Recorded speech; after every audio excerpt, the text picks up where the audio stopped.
Ladies and gentlemen, this is the moment we've all been waiting for.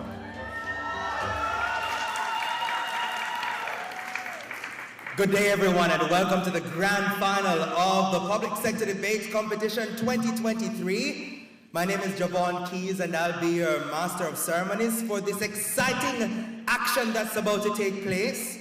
At this time, ladies and gentlemen, let me take the opportunity to welcome the Executive Director of the Transformation Implementation Unit, Ms. Maria Thompson-Walters, to give the official welcome. Please make her welcome.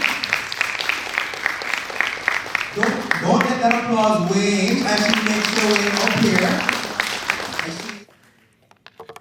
Thank you, Javon. I am very excited this morning. So, specially invited guests, heads of entities, members of the TIU, adjudicators, debating teams, members of the press, ladies and gentlemen, good morning. It is a good morning. And the rain fell last night and kept us all cool because we're going to have a hot day today. I'm excited to welcome all of you to another grand final of the Public Sector Debates Competition. It was only a little over 8 weeks ago that we officially launched this year's competition, and we are now at the finals. Time has certainly flown. In 1908, take you back in history a little, Mr. Edwin Shorter, professor of communications at the University of Texas and a specialist in public speaking, wrote, "Perhaps no study equals debate in the acquirement of the power of logical thinking combined with clear expression." Throughout the rounds, we've had the pleasure of listening to quality debating from both our returning and our new teams. You all deserve a round of applause.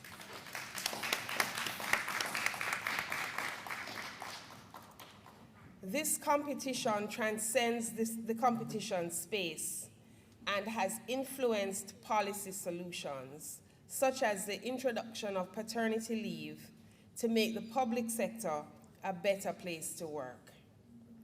Opinions matter. Debaters, whether you know it or not, you have been the voice of change for your fellow colleagues in the public sector, and you have represented them well. As early as round 1 in the competition, we have all been blown away by the elevated thoughts, insights, and arguments advanced by the teams. The moots were by no means easy topics to debate, but you have demonstrated that you possess the skills and expertise to research, present information, and embrace new ways of thinking on a wide variety of subject matters. The passion we witnessed throughout the competition is a promising indicator of the interest that public sector employees have in improving the public sector, as well as the services they provide to Jamaican citizens. As leaders of change within the sector, it has been a privilege to witness the outpouring of ideas. The relevance of these topics to the transformation of our public sector cannot be overstated. By delving into issues such as governance, transparency, accountability, technological advancements, and public service delivery, participants have demonstrated a profound understanding of the challenges and opportunities that lie ahead for all of us. You have demonstrated that through the practice of debate, we learn much more about critical thinking than the old adage, there are two sides to every coin. You have learned how to spot errors in reasoning and proof. Most importantly, you have gained a greater respect for the complexity of ideas and learned how to criticize in a productive way based on facts and logic. We look forward to seeing that play out as you make your careers in the public sector. This is part of what we mean when we talk about knowledge-based workers, which is a strategic outcome of public sector transformation. I would like to thank our partners, and I can safely say without them, this would not be possible. Our partners from the Jamaica Association of Debating and Empowerment, JADE, who've joined with us from the very beginning and now for the second time as the trainers and judges for this competition. There were times when the arguments were so well presented, many of us did not envy you your position in having to choose a winner. You have worked assiduously with the TIU team to execute an even better second staging of the competition. As a reminder, for this year's competition, the winning team will not only walk away with well-earned bragging rights, but will be awarded over $1 million in cash and prizes. The second place winner will receive over $300,000 in cash and prizes, and the third place winner will walk away with $200,000 in cash and prizes. We also have consolation prizes for fourth place and of course gift bags for all of our teams. So everyone walks away today with something. Like you, I am anxious to see who is going to be crowned Public Sector Debaters 2023. Good luck, teams. And with that said, ladies and gentlemen, welcome to the grand finale.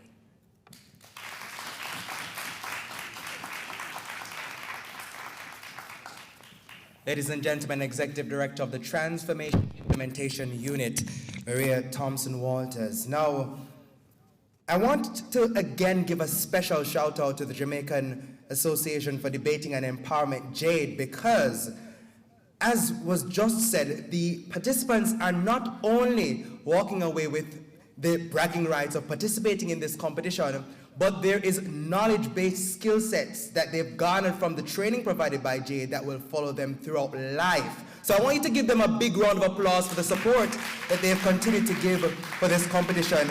And again, boy, I don't know, because when I watch those preliminary rounds, especially at the semi-final leg, and I listened keenly to the arguments presented, some of them were really close. But the expertise of our adjudicators, they were able to differentiate, be it from the philosophical point of view, from the moral point of view, whatever it is, they know what they are doing, and as such, the judge's decision will be final.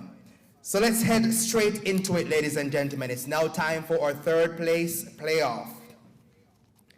The first two teams for a matchup today will be the Jamaica Customs Agency, and they will propose the moot. Be it resolved that the push for reparations from former colonial powers to Caribbean states is justifiable. Let me repeat. Be it resolved that the push for reparations from former colonial powers to Caribbean states is justifiable. And the team that will oppose the moot is the Victoria Jubilee Hospital. Now, of course, how did we get here? We had the semi-final round where Customs Agency faced off with the team that has advanced to the finals, the JIS, on the moot. Be it resolved that the government of Jamaica should not be allowed to access NHT funds for budgetary support. And that event had them battling it out, talking about should the money be drawn, should the money be taken, why should it be? Good arguments presented. However, the JIS got the better results, and so they have moved on to the final. So we welcome Team Jamaica Customs Agency, ladies and gentlemen. And I invite the team to introduce themselves. So let me repeat, the name is Matthew Smith-Barrett from Team Jamaica Customs. Thank you. Sean Davis, Jamaica Customs Agency. Kingsley Henry, Jamaica Customs, and these lights are very bright. Blinding lights, but that's what happens when you are stars. And ladies and gentlemen, our team that will be opposing the moot the Victoria Jubilee Hospital. And this team faced off with the Ministry of Finance and the Public Service in their semi-final, and they debated the motion, be it resolved that people who squat on land should not have the right to own it. And of course, they spoke about issues of squat to own and the idea of the remnants of the colonial past and calls for constitutional reform. So spirited points brought forward. But let's now have the team from the Victoria Jubilee Hospital introduce themselves. Good morning, everyone. My name is Deandra Facey, the first speaker for the Victoria Jubilee Hospital. Good morning, everyone. My name is Desiree Denton Sadler, and I will be the second speaker for the Victoria Jubilee Hospital. Good morning, everyone. I'm Lillian Lewis McDonald, the third speaker for Victoria Jubilee Hospital. So you've heard the teams introduce themselves. Don't be afraid to give them a big round of applause. Never be afraid to clap them as they prepare themselves for the exciting competition about to take place. Of course, we've been speaking about Jade, our partners, and of course, they are our judges today, and we'd love to hear from them. So, ladies and gentlemen, our judges, starting with our chief adjudicator, Jermaine Barrett, please introduce yourself, and then we'll have the other members of the adjudication panel do the same. Thank you very much, Mr. Keys. Good morning, everyone. My name is Jermaine Barrett, and I will be your chief adjudicator. Good morning, ladies and gentlemen. My name is Roshana Jarrett, and I'll be one of your witnesses. Good morning, everyone. My name is Kenisha Nelson, and I'm another wing adjudicator. Good morning, everyone. I am Najani Stewart. I'll be another of your wing judges, and I'll be talking today as your judge. All right, ladies and gentlemen, so you've heard the names of our adjudicators, you've heard the teams introduce themselves. It's now time to hear the arguments. So, judges, it's over to you, and teams, all the best. Thank you. Thank you very much, Mr. Keys, and we are now ready to have our debate started. The teams have been briefed as it relates to the rules, and so without any further delay, I now call upon the first speaker from the proposition side to present their case. Here we go.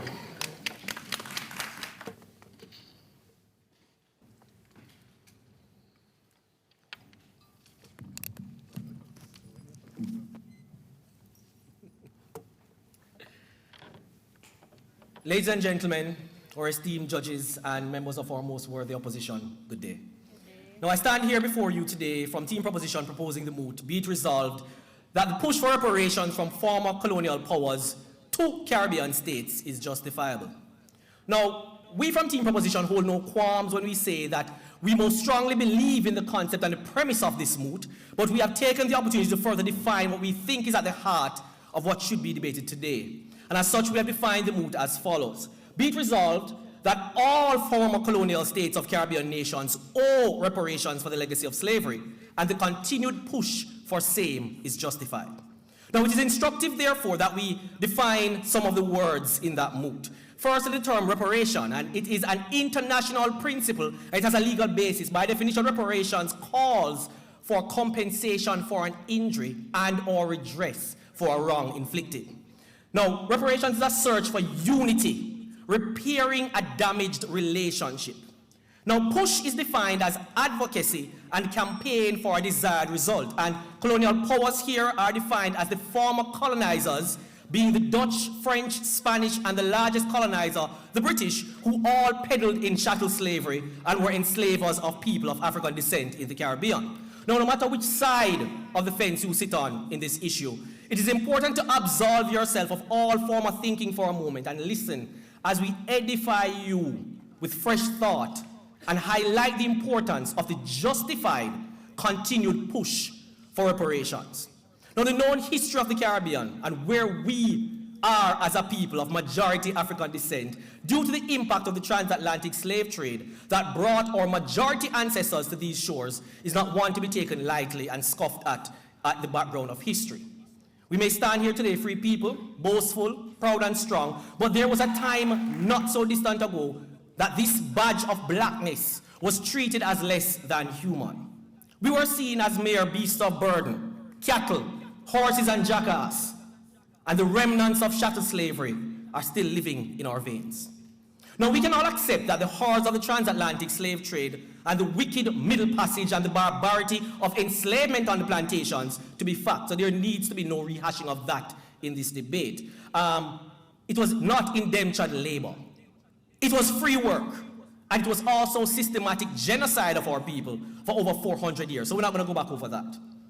Now, there have been arguments, and an argument that has been posited against reparations is that it has not happened to date, so why are we continuing? But the fact that the criminal has not atoned for their crime is no excuse for the continued push for justice for the victim. The journey of justice is sometimes a long one, and although the saying justice delayed is justice denied, if we look at the long period that the crime was committed over versus the time that has elapsed from the first call for reparations, then barely a minute has passed in the figurative hour that the crime was committed over. So justice has not been denied in its delay in this instance. Point of information. Accepted. You did mention the Criminal Act. I want to point out that the Durban Declaration and Program for Action did say that slavery at the time of colonialism was not illegal. And that is actually incorrect, my worthy opposition, because as far back as 1265, before chattel slavery, the Spanish actually made enslavement illegal. And they declared that all creatures are universally equal, especially human beings. And as such, because of their understanding, should be treated as such. What they had to go back and do was to dehumanize us as black people and then say that we were less than, even though in their own legislation pointed out that it was still all creatures. So even when they treated us as three-quarter humans, we were still creatures by their own enactments, and it was mere pronouncements and not actual legality, so it was still criminal. Point of information. Accepted. Are you aware that chattel slavery was made legalized in 1661, of which you're speaking of, and it was a form of trade by our African descendants who sold us into slavery as slaves? You know, I like to jump onto that argument that speaks about being sold into slavery as slaves, as it was noted in as early as 1983. The premise of that historical revision was that our ancestors did not sell us into chattel slavery intentionally. It was a part of a structure of bargaining against tribes that you fought and won wars against. They did not realize that it was actually chattel slavery, the cruelty that they were selling their enemies into. It was accepted as a normal place of actions and war. And once they found out that that was what was taking place, they cut it off. And then the white man had to turn on those same people and war them and capture them and then turn them same one into slaves. It was not accepted as being so. Now, we from Team Proposition are advocating the following support of the Moot. Historically, slavery is an injustice. And note I say is and not was. Many advocates argue that slavery is a grave injustice committed against Africans and their descendants. And we put it to you that the colonial powers bear responsibility for perpetrating and benefiting from the institution of slavery, as it was their economies and political systems that not only enabled but profited from the enslavement of millions of people in the Caribbean. And there was economic exploitation, and we contend that slavery and the colonialism that enabled it resulted in immense economic benefit, with the enslaved Africans and their descendants providing free labor that fueled the economic development and prosperity of these colonial powers.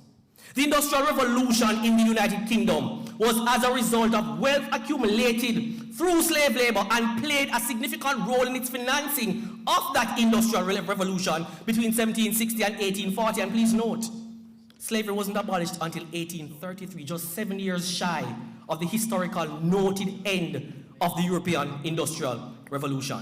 But yet, the same advances that slavery enabled for the colonizers were not enjoyed by the people who were enslaved and the countries they were left in to develop on their own. So, how can there be a question of the continued call for reparations when the criminals, the perpetrators, the enslavers benefited and their entire economy to present still benefits from the foundation of the wealth created on the backs of the enslaved? Yet, the same enslaved are still toiling to this day to realize an inkling of the economic prosperity, struggling with the continued mental anguish, racism, loss of statehood and citizenship, loss of name and family legacy from the shores of the motherland of Africa.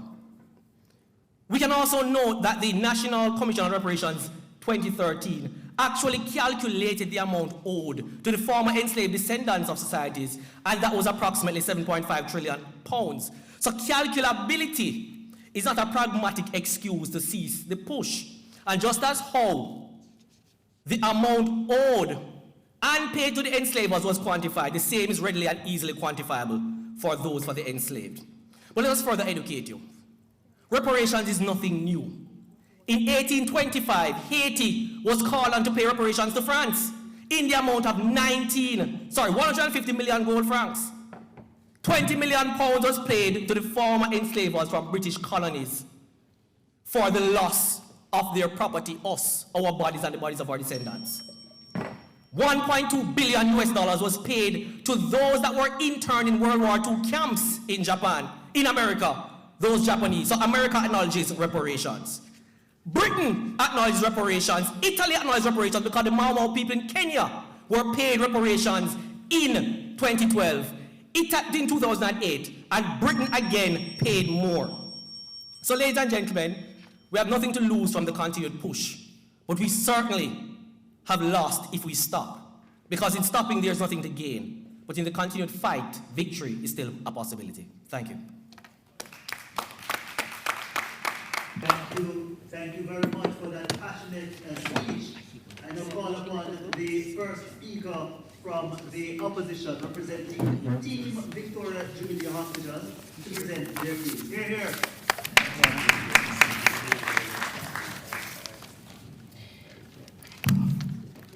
Good afternoon, judges, ladies and gentlemen. Welcome to the 2023 Privy Council hearing presiding over the case, Caribbean Colonies versus Monarchy. We, the opposition, wish to agree with that extraneous explanation that the proposition gave in redefining the moot. The opposition wishes to outline, however, that based on the opposition of justifiable posited by the Oxford Dictionary, justifiable is defined as being able to be right, reasonable, or defensible. Right? Reparation is to make an amends for a wrong that is done by payment or other assistance. So we wish to put that into the moot also while we agree. Any reparations, the opposition posits that the Caribbean is to get from our colonizers must fall into these three critical criteria. It must be realistic and practical, achievable, and should meet the needs of the current countries in question. As first speaker, I will be addressing the quantification paradox. The second speaker will look at the legal and economic paradox. And the third speaker will address the wealth absorption paradox. There are three undeniable truths that the opposition wishes to agree with. 1, slavery did occur. 2, slavery negatively impacted the Caribbean. And 3, it is an undeniable fact that slavery started in Africa and not the colonies. Now, the question before us is not if reparation is wrong or right. The question before us is if the current push for reparation is justifiable. We are stating emphatically that it is not justifiable because it's not realistic, it is not practical, and the means for calculation of reparation are extremely questionable. My first point, it is not practical to use time and emotional damage during enslavement as a quantifier of a nation's contribution or loss in the 21st century when these two variables have no dimension or rational end in sight. A comparative analysis of a 2009-2010 articles in relation to time and emotional damage explains that time in relation to emotional damage is elastic, it is temporary, and reduces the accuracy of judgments of the affected person post-exposure. Thus, time is too unstable for us to consider, so we must analyze the facts. Caribbean nations have failed to capitalize on the time post-independence to provide our colonizers with a real, I'm coming, my opponents. Caribbean nations have failed to capitalize on the time post-independence to provide a realistic system of assessment for each individual nation's contribution. They have failed to provide a pre- and post-colonial national income summary, which would help us to determine the true impact of slavery on our nation's economies. They have failed to provide estimates that are needed to tell us how much reparation is needed to restore the vitality of the Caribbean islands. For example, come in, my opponents. For example, time itself cannot be used as a stable justifier. Why? The average life of a West Indian slave was between 4 to 6 years. How does one quantify their level of emotional damage, which my colleagues have pointed out that actually happened? How do we justify their contribution? And how do we quantify the nation's loss during that time of enslavement? My opponents, are we just to go off the assumption that we were afflicted beyond our ability to judge a situation? Are we afflicted to the point that we cannot provide pointers that are quantifiable for reparation? I don't think so. This simply means that we must then move beyond time that we existed in slavery. We're not discounting the fact that it happened. We agree it happened. Emotional damage happened, but it cannot be a just quantifier of a nation or nations that have moved past slavery, evolved our governments, our education system. It is not our best pursuit. It is not practical. So even if, my opponents, we were to receive reparation, how would we know the amount of time and damage that is truly accounted for? Go ahead, my opponents, your question. Or were the opponents aware that the Center for Reparations, assisted by the Brixton Group of Economists, have actually already quantified the quantum of reparations and will be releasing that report tomorrow morning at 10 at the University of the West Indies? Until tomorrow morning comes, we don't have quantifiers, my opponents. I do not speak for the future, I speak for the present. Let us examine the present. Now, it is unrealistic to imply that Caribbean nations have the leverage to demand, ascertain, and redistribute the benefits of reparation at this time. Now, collectively, we do not have the legal backing, we do not have the unified financial support, we do not have the unified negotiation skills to do what, my opponents? To fairly distribute reparation efforts at this time. The fact is, within the Caribbean basin, our relationship as Caribbean islands are highly turbulent. It is filled with fragmented relationships, of which Jamaica is often discriminated to this day. Whether it is business, whether it is our citizens, the discrimination still exists. Moving forward, looking at our CSME objectively, within our areas of trade, we cannot come to an agreement as to what it is that we're doing. When we agree, it applies to some and not others. Our fragmented relationship makes us unable to benefit 100% if reparation was given to us as Caribbean nations. Now, an example of our poor internal relationships is seen in the failure of the West Indian Federation, the shortcomings of CARICOM, and the present shortcomings of the CSME altogether. Now, this simply means that internally, we are so highly fragmented and can't agree that at this time, when we get reparations, what do you think will happen, my opponents? It will amplify the internal issues and we will not benefit holistically as Caribbean nations moving forward together in a unified front. So even if we were to get reparations, I've said it, we would not benefit. My third point, it is unrealistic to reason that the destabilization of the existing systems of trade through the push for reparation, if successful, is a worthwhile pursuit for developing countries. Through globalization, the Caribbean nations have been able to improve and build their economies, and with the support of our past colonizers.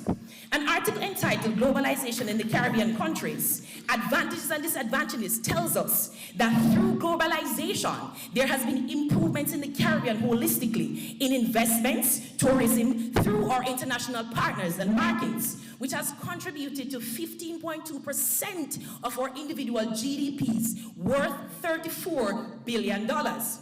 An example of this success in globalization is now seen in our relationships with the different groups such as the International Development Bank, the European Union, and Britain, our former colonizers, as they have been helping us to deal with our internal problems as well as our economic growth. Now, even if reparations are to be paid at this time, the explosion of our external markets will seek to be a deficit for us internally, We need these international partners. We need aid, we need trade, as well as other resources. As developing countries, the standard economic theory posits that we need our external persons in order to aid our development. Are you then saying that we should pursue justice to the point that these so-called criminals, which I must say the first criminals were the black people in Africa. So we should account amongst ourselves first before we go to say others are criminals. Accountability within this system in the Caribbean is lacking. We cannot blame what we have internally lacking on slavery. I rest my case.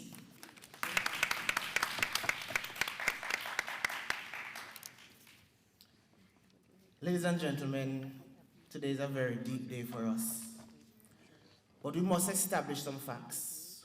We are certain that the push for reparations is realistic, is practical, is quantifiable, and meet the needs of citizens in the region today.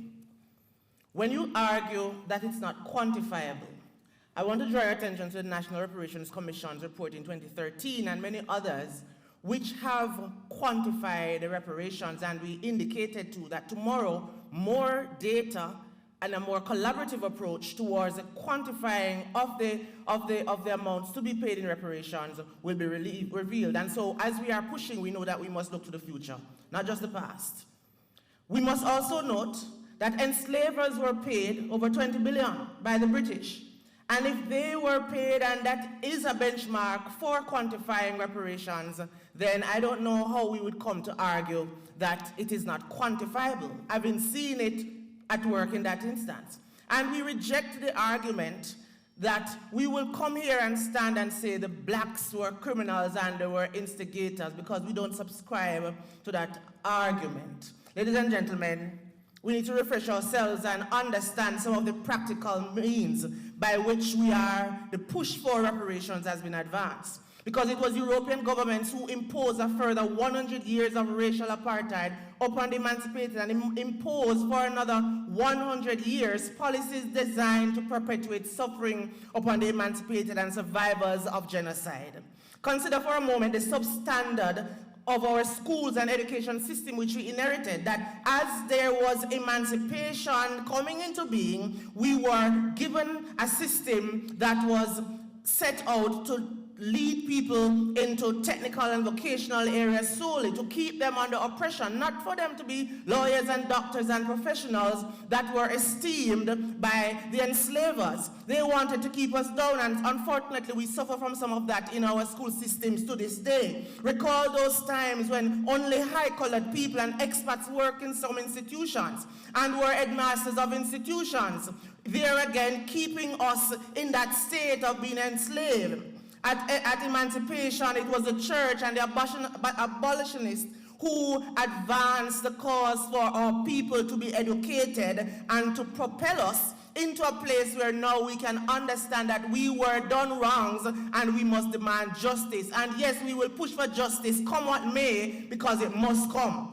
Our ancestors' opponents subjected us to living below pars, and it is what gave rise at emancipation. It gave rise to landlessness, and we still suffer from that landlessness today, because those who were enslavers were still gaining benefits at this point, while those who were slaves were given nothing, and today we have squatting as a consequence of it. You see, the liberation didn't come then, and we must advance the argument for it to come now. With that said, I must also remind us that European governments who inflicted the ills on our forefathers have refused to acknowledge that such crimes or to compensate the victims and their descendants. It must be understood, team opposition, that both the immediate enslavers and their descendants benefited from compensation for the voluntary loss of the enslaved individuals. So the argument, and any argument against compensation via quantifiable means and reparations in that instance to the descendants of the enslaved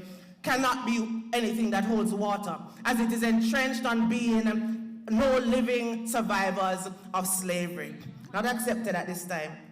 Marcus Garvey's amplification of the idea when he said, in October 1937, we are going to emancipate ourselves from mental slavery. For though others may free the body, none but ourselves can free the mind. He spoke from a place that was justified. Today, that remains true, and it should propel us to liberate our minds to see that it is indeed a realistic push. It is indeed a practical push. It is a quantifiable push. It is a push that meets the needs of our people today. And the argument about the risk of development and the aid that will be given to us must not be something we embrace that prevents us from fighting for justice, because we need justice now more than ever before. Team opposition, may I suggest to you that we must grasp the nature of reparations, particularly as expounded by the Caribbean Reparations Commission, and some of the means by which we have been advancing this argument, and see how it is indeed practicable.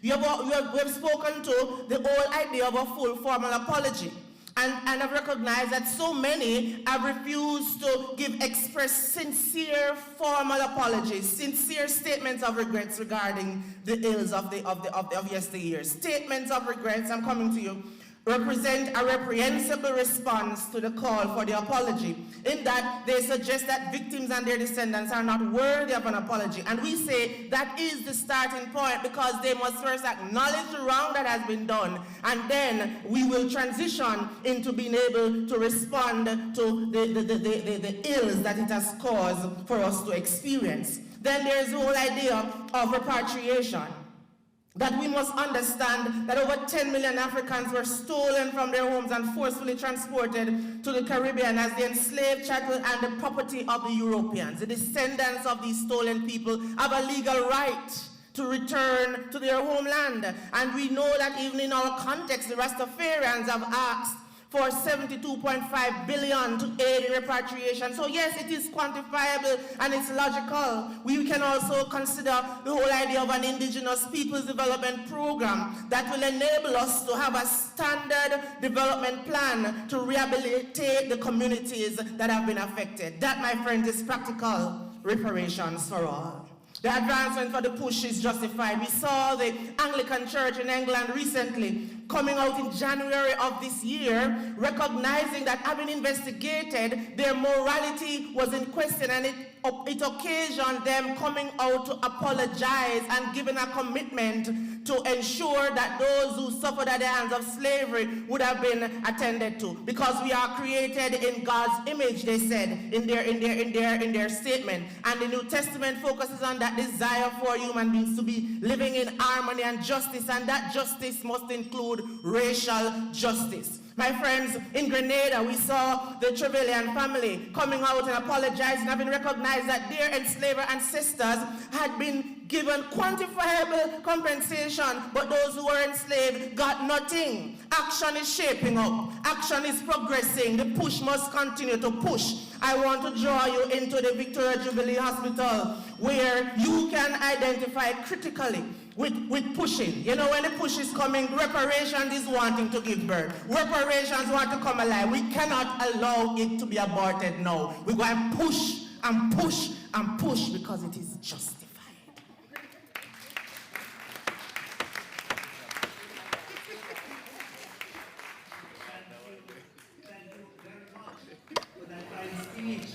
We now call upon the second speaker from the opposition side to present their speech. Here. Thank you, Mr. Speaker, and good morning, good afternoon, everyone. So I want to say my piece, but first, let me say to second speaker of proposition, you have mentioned that, you know, the CARICOM's Reparation Commission called for sincere apology. How do you measure sincerity? A lot of colonial states have already apologized. Who is to say that their apology was not sincere? How do you measure that? Again, you talk about the other point, repatriation, you know, people being taken back to their homeland. How many have to be taken back to their homeland before we're satisfied? How do you quantify the number of persons that will be taken back to Africa to say that we are satisfied that reparation has been given? Yes, you say that, you know, the enslavers were paid. Enslavers knew how many slaves they had. So yes, they know how much money they were owed. How do we quantify the number of slaves that were on each plantation? How do we know how much a house slave was worth as opposed to a farm slave? How do we know how much a light-skinned slave was worth? All of these were factors that were taken into consideration when enslavers were taking slaves. Now then, let me move on to my speech. My first point this afternoon, Mr. Speaker. The push for reparation is unjustifiable. And let me point out that we're not arguing whether it is justified or unjustified. We're talking about whether it is justifiable or unjustifiable. And we're saying it's not justifiable because, my first point, there are legal limitations that really prohibit some Caribbean states from pushing for reparations. Now, so some Caribbean states that are pushing for reparations have entered into legal agreements that prevent them from holding their colonial powers responsible for anything that happened before their independence. An example of this is Jamaica Independence Act 1962, which states, and I quote, it says that no liability in respect of any act or omission of Her Majesty's government that happened before the appointed day shall be attached to Her Majesty's government or anyone acting on behalf of Her Majesty's government after the appointed day. A similar clause was in Barbados's independence agreement from the UK, and it says, quote, no person or organization shall be entitled to claim indemnity in respect of any act or damage arising from any act or action before the appointed day. The appointed day that we're talking about, Mr. Speaker, is the day of independence. In Jamaica's case, August 6, 1962, and in Barbados' case, July 31, 1966. Now, having entered into these agreements as a condition of their independence, these Caribbean states have agreed that they will not hold their former colonial powers responsible for anything that happened before they became independent. So therefore, a push for reparation in these cases is not only unreasonable, it is immoral, and it is a breach of the agreement. It's also dishonorable for Caribbean states to come back now and renege on these agreements that they entered into legally with their former colonial powers. And on these bases, we're saying that this push is unjustifiable. My second point, the push for reparations is unjustifiable because it is not economically feasible for some colonial powers to honor the demands for reparation. Mr. Speaker, reparations can come in many forms, as was ably defined by the first speaker of the proposition. But in recent years, what we find is that Caribbean states have been demanding reparations in terms of financial compensation from their former colonial powers. My first speaker already spoke to the impossibility of quantifying, putting a dollar value to slavery. In a 2021 article entitled, A Case for Reparations in the Caribbean, Does Money Equal Justice?, Kaden Lashley also pointed out that it is illogical and impossible to attribute a cost to centuries of slavery. Notwithstanding that, Mr. Speaker, many who have been pushing for these reparations have tried to put a dollar value on the inhumane treatment that slaves have endured. Let me tell you a few instances. In 2013, Dr. Vereen Shepherd, who is the chairperson of the CARICOM's Reparation Commission, was quoted as saying that Britain owes Jamaica approximately, or at least $200 million US in reparations. In 2014, Prime Minister Ralph Gonsalves, he said that Britain owes St. Vincent and the Grenadines and the Caribbean £7.5 billion in reparations. 2018, Prime Minister Gaston Brown said that England should pay Antigua and Barbuda, just a moment, $100 million US in reparations. And then in 2020, Mia Mottley, who's the Prime Minister of Barbados, she said that Britain should pay Barbados £10 billion in reparations. I want you to note, Mr. Speaker, that between 2013 and 2020, all the Caribbean states that I just mentioned demanded financial reparations from the same colonial power, Britain. Now, it is not practical economically for one colonial power to pay out so much money for reparations, because if they do that, their economy will collapse. In the case of Britain, if their economy collapses, the entire world economy collapses. But more than just the world, the Caribbean economy will take a devastating beating. Let me tell you why. This is because there are several nation-building initiatives in the Caribbean that are funded through Britain, right? I want to tell you about one of them, the Department for International Development. that is based in Britain and is providing funding for the Caribbean to alleviate, let me just finish this point and then I'll take your point, to alleviate poverty. Again, DFID, the Department for International Development, is funding CARICOM. And CARICOM, we know, is about promoting economic integration, cooperation, and development in the region. Sorry about that. So since 2015, Mr. Speaker, DFID has aided the Caribbean with £1.1 billion. Now, if Britain should give in to demands for reparation and pay out all of this money to these Caribbean states, their economy collapses, it means we won't get any more aid. It means that we're making enemies out of our allies. It means then that all the progress that we have made because of the aid that we're getting from these former colonial powers, it will stop. And will not only stop, but will regress because we need the aid in order to move forward as a region.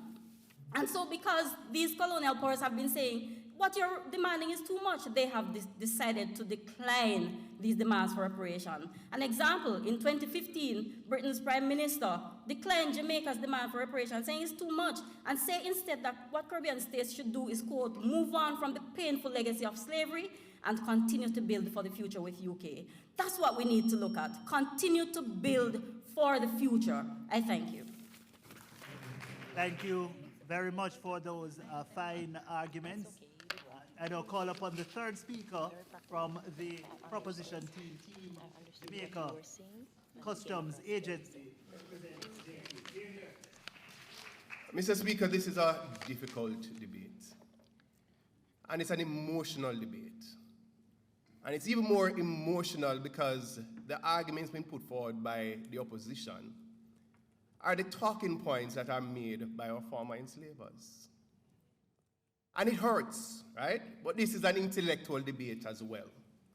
So our opposition is more concerned about not offending our slave masters. And one of the points that we want to make is that a legacy of slavery, the mental enslavement that continues, is precisely that. If you went back to 1834 when emancipation was granted or earned, I am sure not that all slaves wanted to be free from Bakra Massa. Many of them were comfortable with the status quo. So when people now say that reparations should not be paid, we're not surprised. And we expect the colonial powers to say that it will bankrupt their states. But guess what? There's a starting point for reparation. And the starting point for reparation is an acknowledgement that slavery was wrong. And having acknowledged that, start with an apology. And then say, let's have a conversation about reparation. So in any negotiation, the victims are starting from a point of view to say we want $3 trillion and we want repatriation for those who want, not for everybody. But the colonial powers must come to the table, and they have not come to the table. And until that happens, the push must continue. And sometimes in debates we put forward false information, and it is accepted. So to say that the former Prime Minister came to Jamaica and said that reparation was too much is incorrect. He has not apologized. He went to the House of Parliament to offer the Jamaican people a prison and said that we must move on because it's convenient to move on. Not accepted at this time. The argument that the colonial powers offer grant funding and assistance, show me one road that is built by the British. Name the schools that have been built by the British. Name the hospitals that have been upgraded by the British. The assistance that we get from our international partners is not unique to us. They grant that to countries in South America and Asia, and you cannot use that as reparations. Reparations start with acknowledging a crime and trying to make amends. And this argument about slavery wasn't legal. So slavery wasn't legal, so we cannot press for reparations for 400 years of aggression and atrocity. And then we say, oh, the act that our colonizers forced us to sign and to put in place to get independence, they say that we cannot hold them accountable. The Jews were compensated for the Holocaust. And we not accepted. And we don't like to talk about that, But none of these colonial powers would stand and say that the Jews should not be compensated. But there's this tendency that when it comes to African slavery, that it is okay. Black people must just move on. Accept it and move on.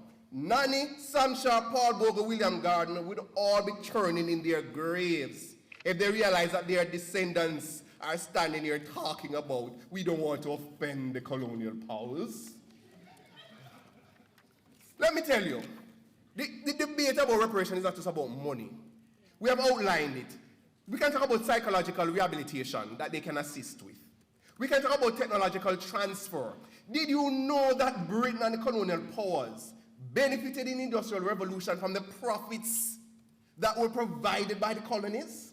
And after emancipation, what did the slaves get? Did your ancestors get land? Because mine wasn't. And you made an argument about records. There are excellent records that are there. Don't put it out there that there are no records. The colonizers kept excellent records. There are records in the UK. You can go there and see them yourself. The work has been done. The issue has been quantified. We don't have to agree on the amount for reparations. We don't have to agree. And you have outlined that Gonzales and this person don't agree. That's fine.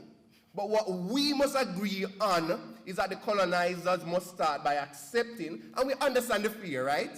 You're fearful that if you accept it, then you're now liable. And we must understand that that is a problem. Because if you're now liable, then we have a valid demand. And we are saying we're not trying to bankrupt your state. We don't want your money. What we want to start is with an acknowledgement and come to the table and discuss reparations. Work has been done. Lord Anthony Gifford laid out the legal basis for reparations. So this argument about slavery was not, it's a crime against humanity. And if it took place 400 years ago or 500 years ago, it is still a crime. The fact that the Africans were complicit does not let the colonial powers off the hook. So no, don't use the argument there. I rest my case.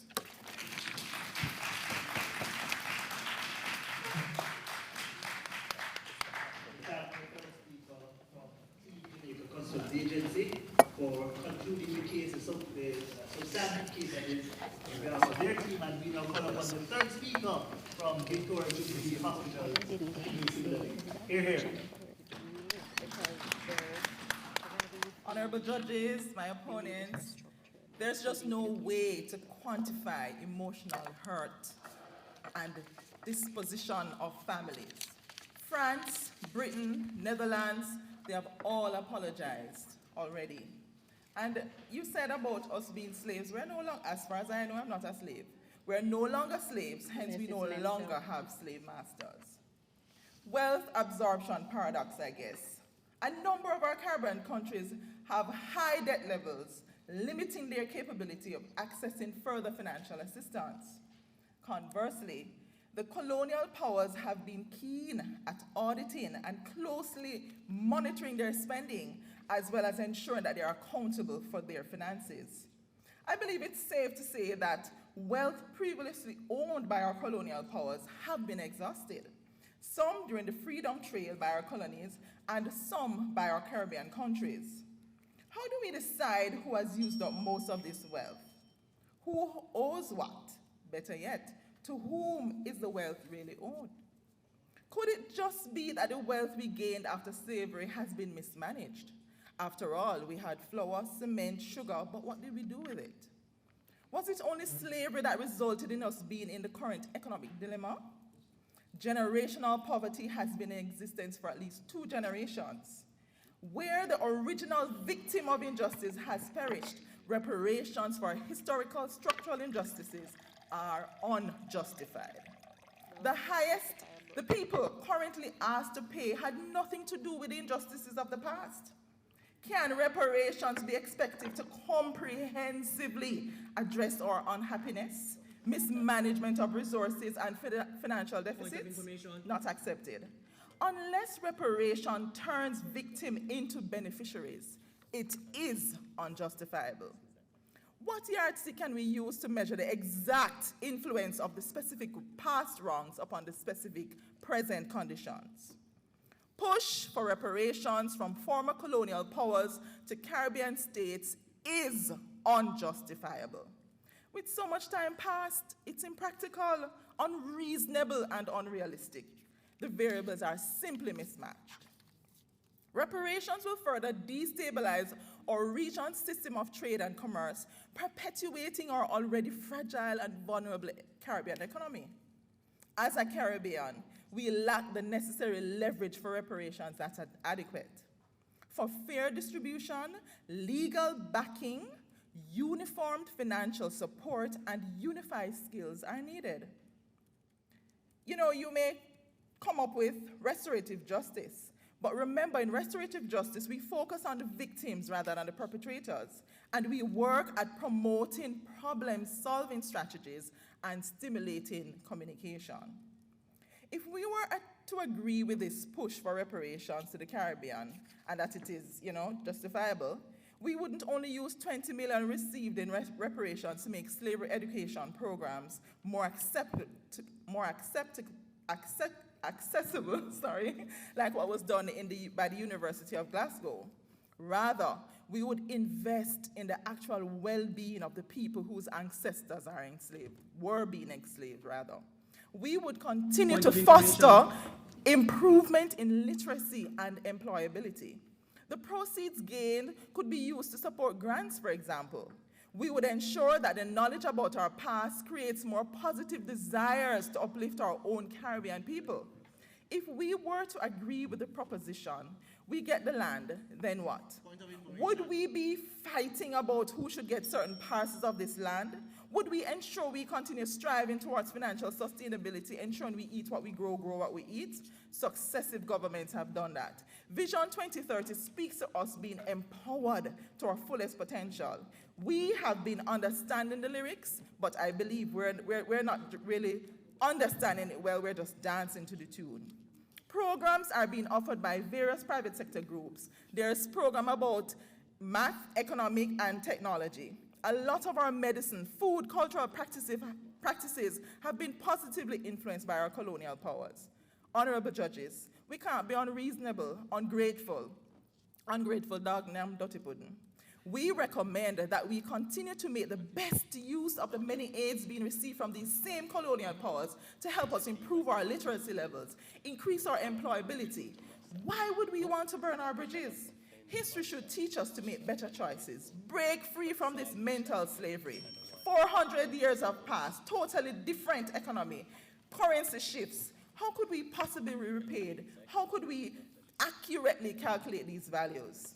Now, we need to use our past as a springboard towards the future and think generously and honestly so that Jamaica may, under God, increase in beauty, fellowship, and prosperity, and play her part in advancing the welfare of the whole human race. I rest my case. And at this time, we're going to take a 1-minute break to allow you to put the finishing touches on your reply speeches, your rebuttal speeches. At the end of the 1 minute, we'll resume with the reply speaker from the opposition. Your 1 minute begins now. My esteemed opponents have gone on this emotional tirade of how it is that we were enslaved and the great injustices of slavery. That's not the question today. The question today is if the current push for reparation to Caribbean colonies is justifiable from the monarchy. Not justified, but justifiable.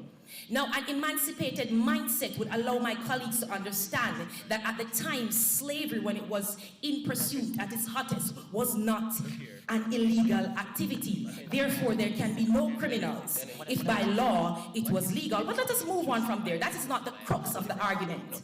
An emancipated mindset that speaks of social injustice have now advocated that we should let Africans be by themselves and not be responsible for the hands that they played in handing us over to our said taskmasters. Ignorance is not bliss in the emancipated mindset. The emancipated mindset does not derive arguments around racial discrimination and moral injustice. That is not the best we can do to emancipate ourselves from slavery. Emancipate ourselves. We have progressed with our education. Better arguments need to come forward besides just emotional damage. The legacy of slavery is highly subjective. Now, I must say that none of my descendants were ever slaves. My point in quote. We were not all slaves. Slaves is a broad term. Black people alone were not slaves in the Caribbean. Indians were slaves, Asians were slaves, and Canadians were also slaves. So let us use the emancipated mindset to acknowledge the broader factors that contributed to the state that we are in. Now, in terms of aids and grants that have benefited Jamaica, the Victoria Jubilee stands as a replica of the British, enabling our health system to further confer its benefits to its people. That is what we know. Now, in terms of industrial relation, it would have happened with or without us. It is unfair to assume that industrial relation would have not occurred if they had not been paid that $20 million. That's a straw man argument. Now, what we know is time and emotional damage are poor quantifiers for any form of damages from slavery. Lots of things have happened. Years have passed. Economies have changed. Natural disaster has occurred. Financial crashes have occurred. Debt beyond the ceiling of the current top 14 nations lobbying for repatriation is outside of the roof. Objectively, the emancipated mindset knows that if we crash other economies, we do not benefit because the European Union and the British are one of our highest trade partners. Crash their economy, and you're trying to say that ignorance is bliss? We will not be affected in any way, shape, or form? That alone is unrealistic. Now, when we destabilize these external markets, we will directly crash our individual markets. We are not saying that slavery was not wrong. We're saying at this time, the current push, the quantifiers, the instability that exists internally, and if we crash the external markets, we will not be able to benefit 100% from reparation. We have exhausted our wealth through our own mishaps and misdealings. We have exhausted the wealth of the Caribbean in general by borrowing more than we are actually able to pay. Slavery did not do that. We did that ourselves. The colonists should not have to pay for our mistakes. Accountability is needed. Slavery has been apologized for. Let us apologize for our own misdoings, not. Let us be more accountable. I rest my case. At this time, I call upon the reply speaker from the proposition, Jamaica Customs Agency, to conclude the debate overall. Hear, hear.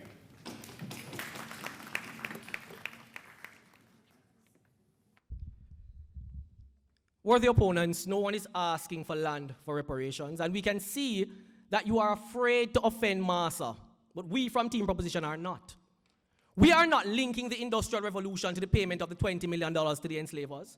The European Industrial Revolution occurred before the abolition on the backs of the enslaved, so please do not confuse the two. Now, having listened to my worthy opponents, it is evident that they have gone against their natural inclinations and betrayed their own sensibilities to believe the whitewashing of history that slavery existed in this space called Africa, but they ignore that Africa is a continent. The blacks of Africa, who were our descendants, did not partake of the institution of slavery spoken of in history. Servitude by your enemies was not chattel slavery. That was practiced in a dehumanizing and murderous manner that was practiced by the colonizers. Now, our opponents stated that slavery was legal, and as such, not a criminal act back then. But even the International Criminal Court has acknowledged that the same law ran contrary to the initial Spanish law of 1265 that all humans are equal, and as such, chattel slavery, as was practiced, therefore ran contrary to the biased law and therefore was indeed illegal. Our opponents would be done well and well served if they expanded their reading on the topic and not stick to the confirmation bias gleaned from a cursory Google search. Now, in 2019, under the instruction from the Jamaican, the Honorable Justice Patrick Brooks, the International Criminal Court of Justice was informed that the legal remedies are not off the table for reparations for the descendants of slavery. So, my worthy oppositions, I'm not seeing your argument there. All the questions that have been asked by our opponents have already been answered as to the form of how the reparations should take. It is not land. It is not cash to be doled out. It is not even them coming and building the schools that they forgot. Criminals do not get to dictate how they make atonement for their sins. And they have already indicated the many forms that these reparations can take, and we have accepted same.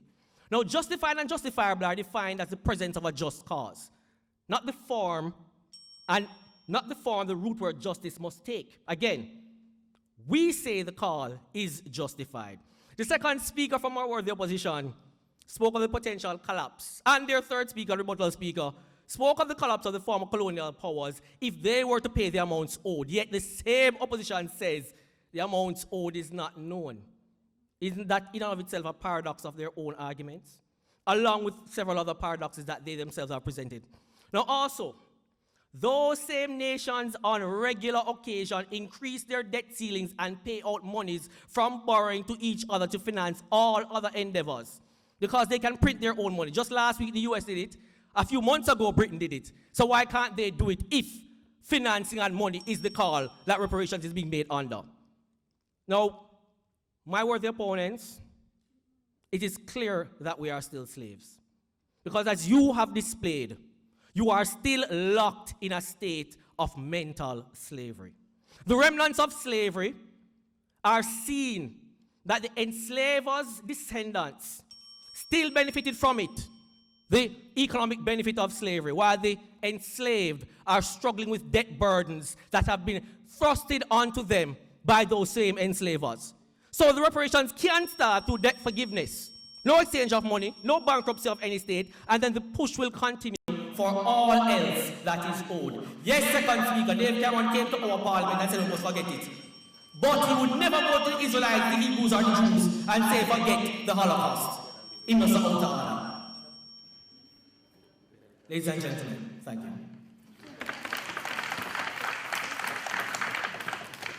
Ladies and gentlemen, with that, we have just come to the end of the third place playoff. May I invite you to give a round of applause to both teams. At this time, ladies and gentlemen, I turn back over to our moderator, Mr. Devon. Thank you so much, Jermaine. Ladies and gentlemen, the end of the third place playoff. Give them a round of applause once again. The teams have been battling it out on the motion. Be it resolved that the push for reparations from former colonial powers to Caribbean states is justifiable. For those of you just joining us in the room, you missed some strong arguments being presented. I don't want to imagine the kind of deliberation the judges are about to use to determine our winners. The arguments brought us on a history lesson about chattel slavery and whether or not we're able to find true metrics to measure how do we actually pay reparations, if at all we ought to do so. The proposition brought forth the fact that our enslavers were paid, so those who are descendants of the enslaved must be paid, and that there are mechanisms already in place to determine how this reparation shall be executed. The opposition said, however, that this is not justifiable because they say that these metrics really are not well put out, and we're not really ready because of the issues surrounding distribution and who is to benefit and how will they benefit. The need to strengthen the relations between our former enslavers and us as we exist now is an argument that the opposition put forward. However, ladies and gentlemen, the decision will be made by our adjudicators. At this time, we take a 15-minute break to allow for those deliberations to take place. And of course, when we come back, we'll head into the grand finals for this year's competition. Ladies and gentlemen, this is the moment we've all been waiting for.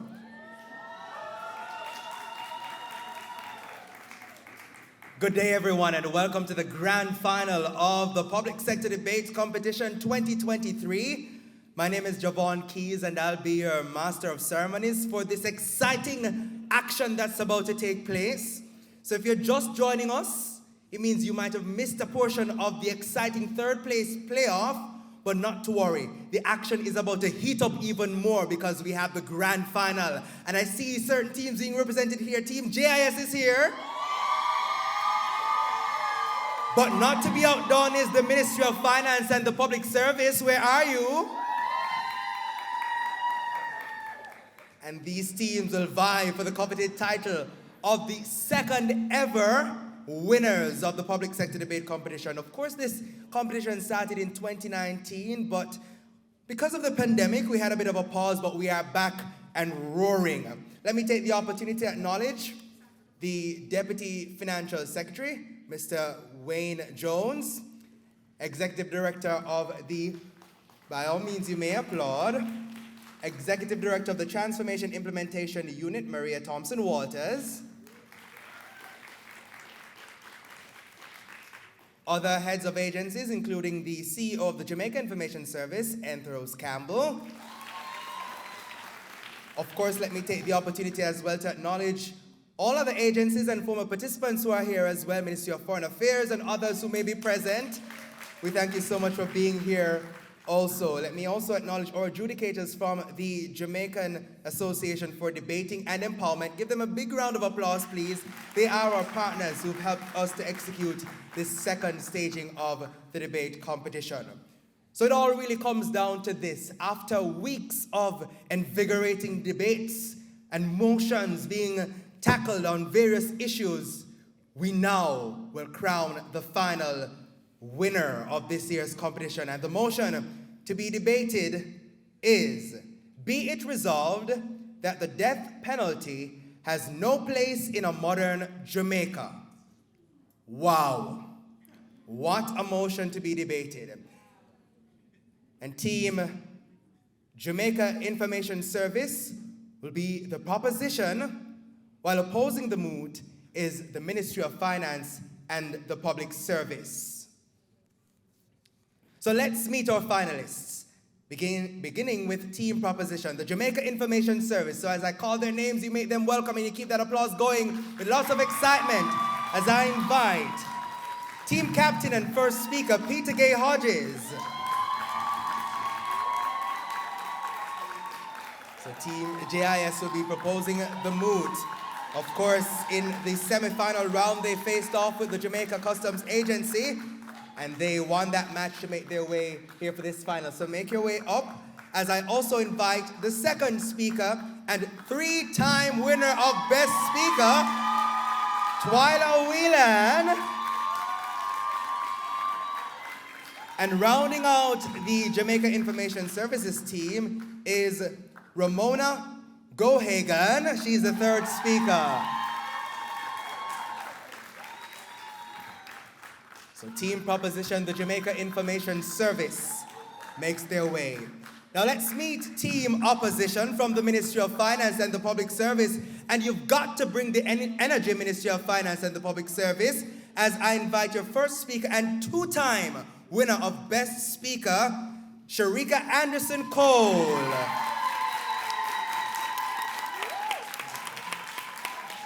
Sharika is joined by Team Captain and second speaker, Pedroy Garvey.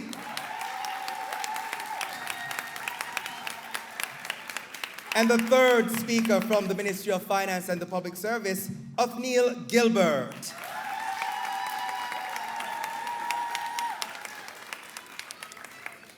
You may be seated, Team Ministry of Finance and the Public Service. So the stage is set. The motion, be it resolved that the death penalty has no place in a modern Jamaica, will be debated. The 6 debaters will now battle it out, and we'll see who will be crowned the champion. It's now over to you, judges, all the best teams. Thank you very much. This House is now called to order. At this time, having advised the teams of the rules of the competition, and I'm sure they are fully well apprised of those rules, I now call upon the first speaker from the proposition side representing Team Jamaica Information Service to open the debate. Hear, hear.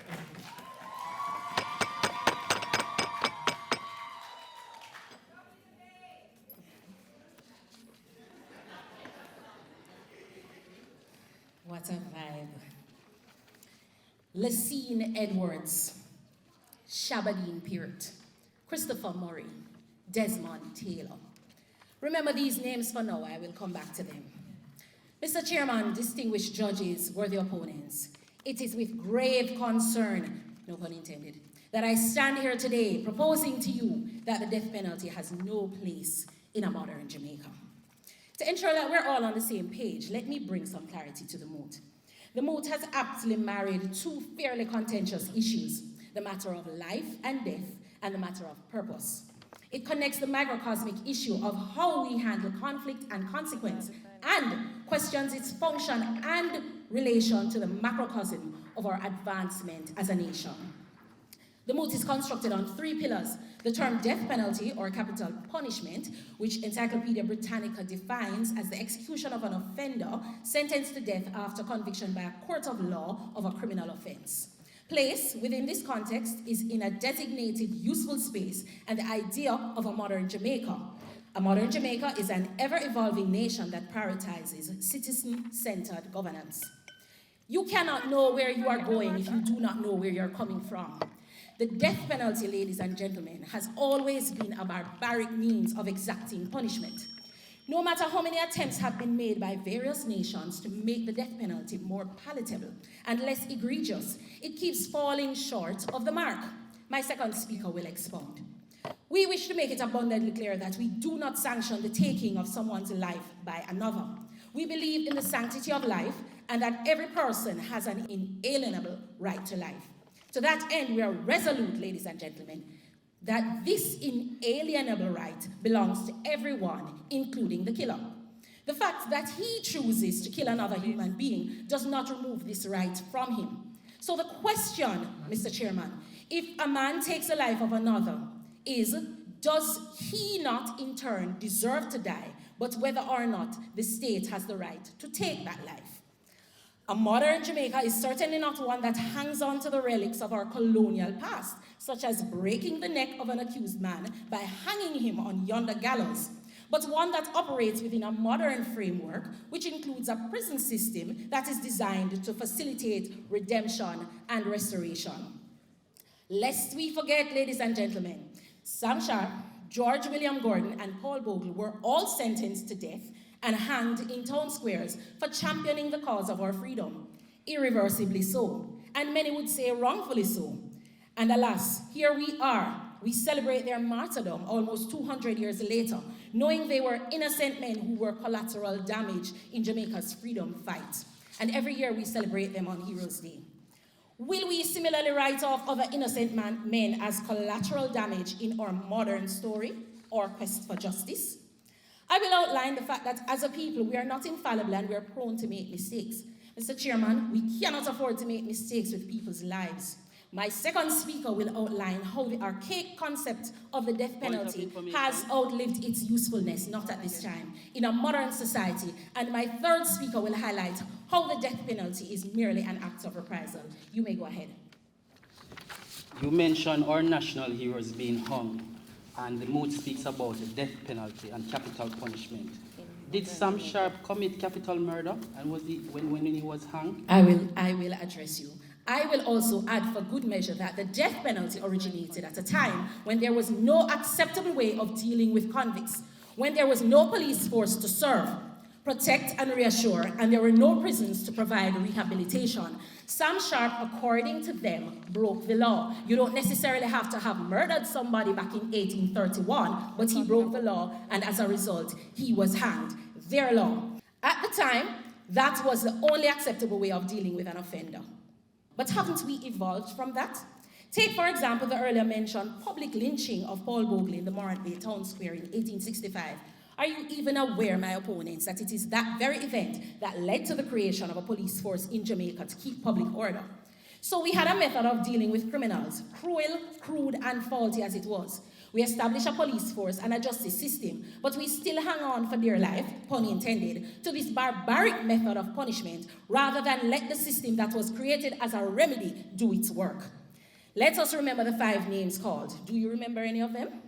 No? That's probably because that is how easily the system forgets persons who are cast aside, sometimes left to languish in prison, or horror of horrors, executed for crimes they did not commit.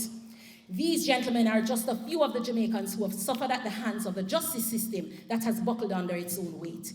It is overcrowded and severely challenged resource-wise, so it takes an inordinately long time for matters to be tried and for appeal processes to be exhausted. We have to fix the problem, and this is not a single solution, but rather a confluence of approaches that will bring about the ultimate solution, where we stop thinking about the actual need to execute people to administer justice. Given the fallibility of human judgment, there has always been the danger that an execution could result in the killing of an innocent person. Remember now, the death penalty cannot be undone if new evidence, misconduct, or inferior legal assistance is discovered.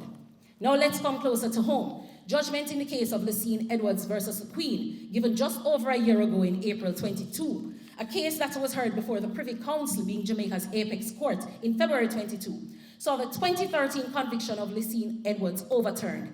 Edwards had been convicted of murdering the mother of his children, although he maintained his innocence for 20 years while insisting that she had committed suicide. The Privy Council found that Edwards' conviction was unsafe after admitting fresh evidence from 3 experts during the appeal, who together found that the evidence pointed more towards suicide than murder. This, ladies and gentlemen, took place in 2022, a modern Jamaica where judgments are being overturned as a result of modern, fresh evidence. Again, Mr. Chairman, we cannot play games with people's lives. Had Mr. Edwards not had the wherewithal to appeal and go to the Privy Council, he would not have had the justice and his conviction proven to be wrongful. As we all know, appealing a sentence in the Privy Council is neither for the faint of heart nor the shallow in pocket, aka most Jamaicans.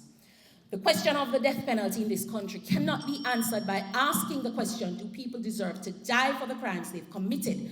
The threshold question instead, do we reserve the right to kill? The death penalty should be abolished. We believe that Jamaica can do better than condemn its people to die in systems that are unreliable as ours. We must never forget that every Jamaican under the Constitution, under the Charter of Fundamental Rights and Freedoms, has the inalienable right to life, and that very section that establishes this right includes the power of the courts to circumscribe that right in certain circumstances. It behooves us as a nation to recognize our responsibility to every Jamaican to fix the court system. Until then, we can ensure that the courts are efficient and properly equipped, we cannot justify the withdrawing of the life of a life. It's the ultimate infringement to the right to life. Ladies and gentlemen, there has been no clear evidence that the death penalty is a deterrent to crime. My third speaker will expound on that. Thank you. We thank the first speaker from the proposition side, Team JIS. We now invite the first speaker from the opposition, Ministry of Finance and the Public Service, to present their case. Hear, hear. Kill the boy in a church when the pastor pray. Murder your little brother upon your funeral day. Cut the newborn throat, cause you know me no play. Honorable judges, colleagues and guests, good afternoon. These lyrics were taken from popular dancehall song, Warn Them. The lyrics of dancehall songs are often a reflection of the violent nature of our society. In fact, a lot of what was said in the quoted song has manifested in our country. This, ladies and gentlemen, is modern Jamaica and forms the background against which I stand before you today to oppose the moot.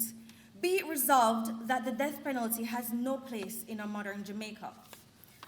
Before I continue, I'd just like to take this opportunity to respond to a few points noted by the proposition. First and foremost, we'd like to remind the proposition of a key term in the moot, modern Jamaica. In modern Jamaica, persons are only executed for capital murder, no other offense. So for the national heroes, as my teammate noted, those persons were did not commit those offenses, and that information is unnecessary in that regard. On the matter of incorrect conviction, we would like to note that there's a higher burden of proof when it comes to the death penalty. We only execute when conviction is without a shadow of a doubt. So this would not be an issue, and we're also better able to prove or establish this based on our advancements in policing and forensics in modern Jamaica. We do currently have this, and my second speaker will expound on that fact. They also mentioned redemption and restoration of these brutal murders. We would like to note that the current facts in Jamaica are that rehabilitation is not very effective, as we have a recidivism rate, which is the rate at which a person's reoffend, which is over 40%, which means if 100 persons come out of the jail or the prison is released, 40 of them will go back. My second speaker again will expound on this point. Point of information? Not accepted at this time. So, to continue, we do not dispute the definitions that were proffered for the death penalty. The only definition of contention that we have is with the proposition's position that the death penalty has no place. The Macmillan Dictionary defines having a place as being suitable or right in a particular situation, and this is how we feel about the death penalty in a modern Jamaica. But what is modern Jamaica? Modern Jamaica is an absolutely scary place to live. Not the first world fantasy that some may want to posit. In modern Jamaica, the worst of the worst crimes happen every day. Worst of the worst, according to the Privy Council, refers to crimes so heinous and dastardly, so beyond the pale. In modern Jamaica, crimes committees have also evolved in an egregious way. And so we recognize that we're dealing with a different type of criminals. These brazen, cold-hearted, sinister individuals have no regard for life or respect for the law. And so they require greater punishment. We have seen the news stories. Police stations under attack, beryllium officers taking cover, and we recognize we cannot play footsie with these criminals. We are living through the worst of the worst crimes. We need a strong response, and the death penalty is the strongest response. This is why the death penalty is suitable and has a role to play in modern Jamaica. Let's consider 1988, the year Jamaica last applied the death penalty. In 1988, listen carefully, in 1988, the murder rate was 414. Do you know what it was at the end of 2022? A whopping 1,498. Point of information? Not accepted. Increasing by 262%. Since then, we have lost 35,016 Jamaicans to murder. Accepted. From 1988 to 1989, which would have been the year of most immediacy, meaning the most impact that the death penalty would have had on the populace, the murder rate actually increased. So in addition to it currently not showing any actual deterrent effects within the year right after, it didn't show a deterrent effect either. Okay, so first and foremost, the ministry the opposition had never noted deterrent, as we recognize that there is no conclusive evidence regarding deterrent as lowering crime or the opposite. So there's no conclusive anything there. But as it relates to the removal of the death penalty in the year the following year, 1989, it did increase from 414 to 469. So I'm not sure where the proposition was going with that point. Continuing, when we consider the increasing crime rates, we realize that what we have been doing since 1988 has clearly not been effective. And so it is time for us to act. This is a desperate cry of our people, and it is evidenced by the August 2022 Don Anderson poll, which revealed that 72% of Jamaicans were in favor of the death penalty. Just as the law should be not accepted, reflective of the people it serves, modern Jamaica should be representative of the desperate plea of its citizens. The people of Jamaica clearly believe, as do we, that it is not accepted, that the death penalty has a place given our high murder rates and requires an appropriate response. It is time to hire the hangman. Another thing, it is tempting to believe that the death penalty is somehow inhumane or inconsistent with human rights. Wrong. In fact, Article 6.2 of the International Covenant on Civil and Political Rights state that the death penalty should be reserved for the most heinous crimes.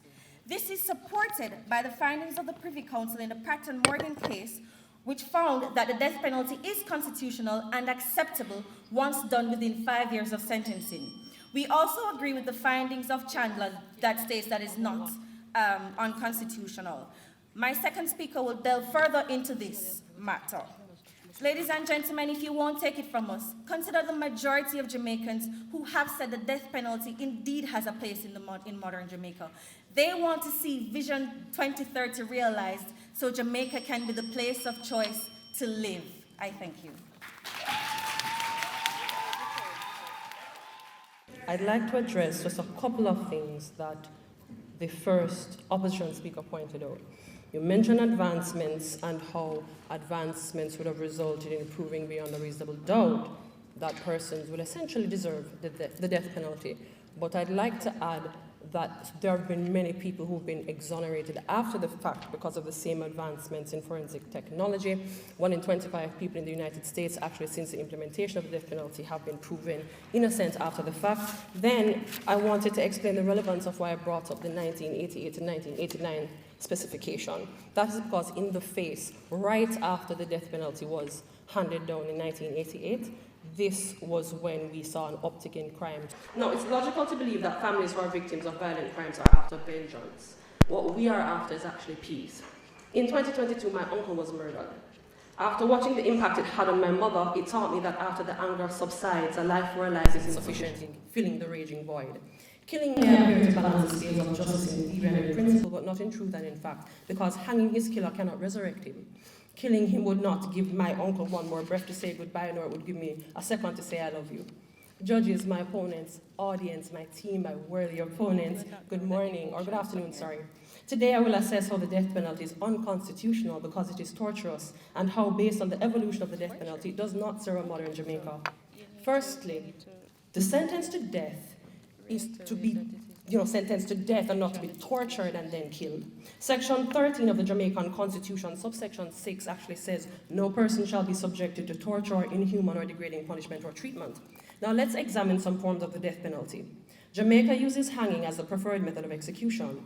Executions expert Dr. Harold Hillman says hanging is a very cruel way of killing people. The fracture obstructs the breathing and they are left gasping for breath. And hangings, like other forms of executions, can go wrong. If the rope is too long, the head can be torn off. If it is too short, then the person can choke to death, and this is tantamount to torture. Almost every iteration of carrying out the death penalty can be botched, and has been on numerous occasions. Botched executions usually result in torture, and it is outside of the remit of the state to torture anyone. But the death penalty has evolved. Let's admit that. Point of information. One moment. So let's look to the electric chair. U.S. Supreme Court Justice William Brennan once offered the following description of execution by electric chair. The prisoner's eyeballs sometimes pop out and rest on cheeks. The prisoner often defecates, urinates, and vomits blood and drool. Sometimes the prisoner catches fire. Witnesses hear a loud and sustained sound like bacon frying, and the sickly sweet smell of burning flesh permeates the chamber. Mr. Speaker, this doesn't come as a shock to me, pun intended. And with the severity of the effects, it sounds a lot like torture, which is unconstitutional, inhuman, and degrading. If modernity has to do with progress, then the death penalty is the evidence of stagnation in our punitive landscape. The most modern form of the death penalty is the lethal injection. In the US, guards with no real medical experience, armed with 2 whole weeks of training, administer the drugs. So they first have to administer a sedative, which is midazolam, to calm the body. Then they administer a paralytic to the lungs and the muscles, which is pancuronium bromide. Then they administer potassium chloride, which stops the heart. Now it sounds humane, right? Except it's not as humane as killing a rabid dog, because rabid dogs are put to sleep where they don't feel anything. The animal passes away so smoothly that it is difficult to tell for the vet when the heartbeat, until the heartbeat stops. Point of information. One moment, I'm coming to you, dear. Autopsies of more than 200 prisoners put to death by lethal injection found that 84% of those executed showed evidence of fluid buildup in the lungs. This means prisoners had the feeling of suffocation or drowning that experts have likened to waterboarding. And waterboarding is a form of torture that in the US has been considered a war crime. Anesthesiologist Dr. Joel Zybot said it's clear that the lethal injection creates a circus of suffering. Please go ahead. Now you mentioned that hanging is torturous. Multiple studies from renowned sources worldwide explain that life imprisonment is more torturous than execution. What do you have to say about that? I'll get back to you with my third speaker on that, but thank you for bringing it up. Again, Mr. Speaker, we're crossing over into the territory of torture, and torture does not belong in a modern Jamaica. Added to that, the most modern form of the death penalty, the lethal injection, is the most botched of the methods. A botched execution usually means the prisoner survives. In 2022, 7 of 19 execution attempts using the lethal injection were botched. Did you know that an execution only begins once the lethal drugs are in your bloodstream? So a botched execution can look like being punctured repeatedly for hours while strapped to a gurney in crucifix position as someone struggles to find a vein. This was the case of Rommel Broom. And after all that, when they haven't successfully executed you, the condemned is actually postponed. Their death penalty is postponed for them to die another day. Many convicted murderers use torture in their crimes. We can't deny it. The Coca-Piece killer delivered 95 knife wounds to the 5 victims. Using the death penalty brings us down to that level with our choice to continue the bloodletting. It takes away from us living in the light of the memories of those murdered. All the death penalty has to offer is a continuation of the cycle of pain and unadulterated, unconstitutional torture served in a syringe, in a chair, or by rope. Pick your poison. And this is as modern as it gets. The methods have failed to evolve past torture and do not deliver a painless death as often purported. This casts all death penalty forms in the realm of being unconstitutional. Jamaica's Correctional Services 2009 to 2030 sector plan, which forms part of Jamaica's Vision 2030, aims for a correctional services system that upholds human dignity and facilitates the holistic development and rehabilitation of clients. The proposition accepts that they're murderers and they've committed the worst of the worst crimes in many cases. We are aware of the outcry, but we have a duty to uphold dignity despite wrongs in the eyes of society, for the principles we want to preserve as a modern Jamaica. How do we separate ourselves from a Rushane Barnett when we fry and puncture and choke people to death ourselves? So yes, we have to take the moral high ground and show our society that we are capable of not using the same tactics of the condemned to address a problem they created. Based on Vision 2030, taking the life of an offender stymies, stunts, sets back the extent to which we can realize the humane, rehabilitative, and reformative aspirations we set for ourselves. The death penalty is therefore a falsely advertised torture device in our toolkit that has no place in a modern Jamaica. Abolish it. I thank you.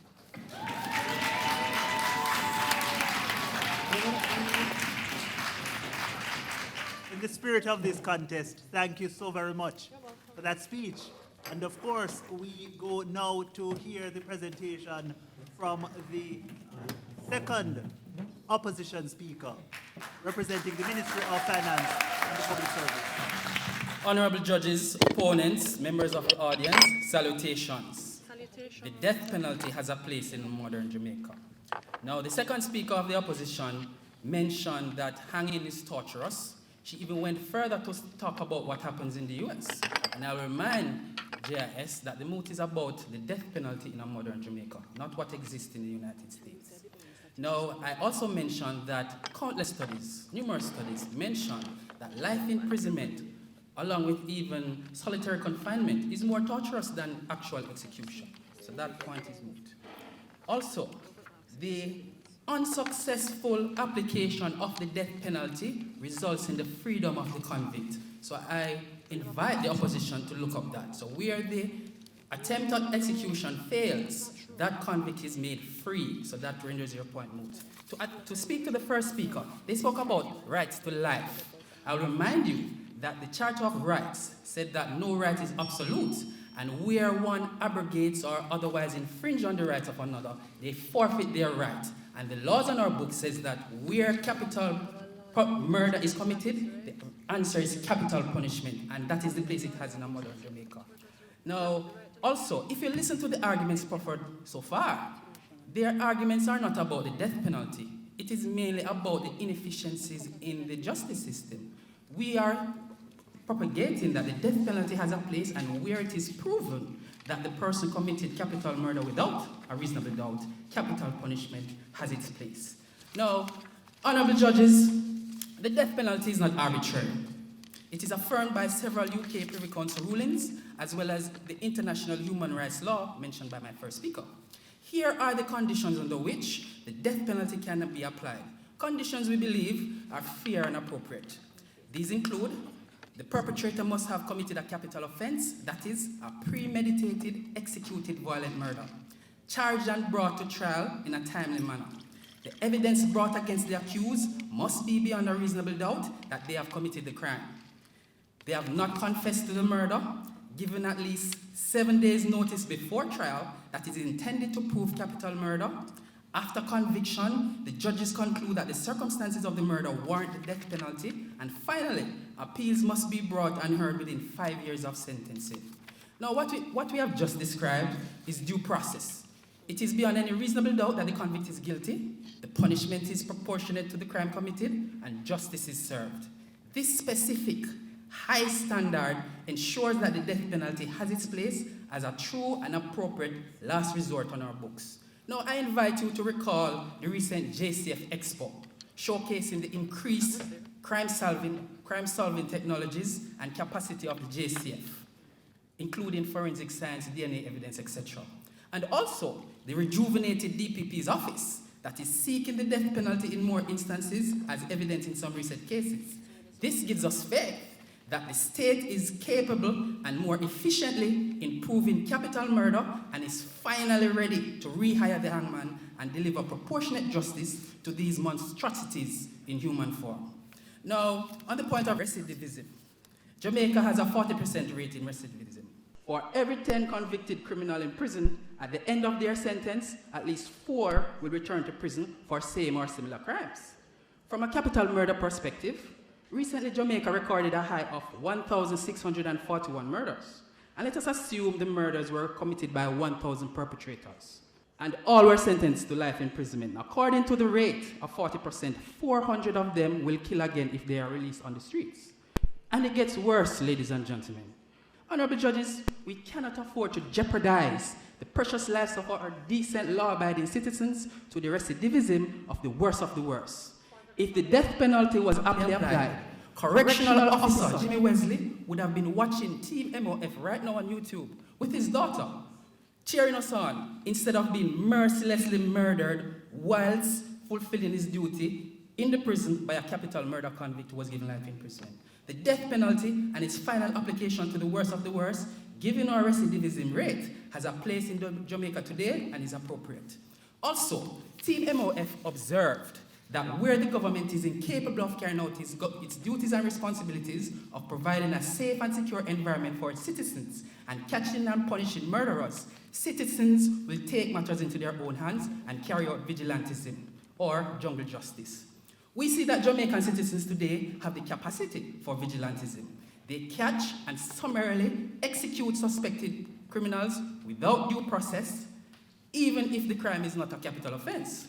Now, hold on a second. Recall the innocent bystander accused of theft in Manchester, the goat thieves in Claremont St. Anne, victims of mob justice. If citizens had confidence in the justice system, if crimes were solved and justice served in a timely manner, and importantly, the death penalty applied were applicable, these suspects, when caught, would have been handed over to the authorities instead of being executed. But where there is no justice, ladies and gentlemen, Jamaican citizens will act extrajudicially. Now, Jamaica is on a slippery slope, and to prevent this nightmarish outcome, we must catch the horse before it flies through the gate. We must reassure the 72% of citizens that even though capital punishment has not been applied in decades, the application of justice is within our reach and is being done. The death penalty has a place in preventing further vigilantism in our modern Jamaica by justly executing proven guilty capital murders and thus reassuring our citizens that the justice system can provide a sense of finality and justice. I thank you.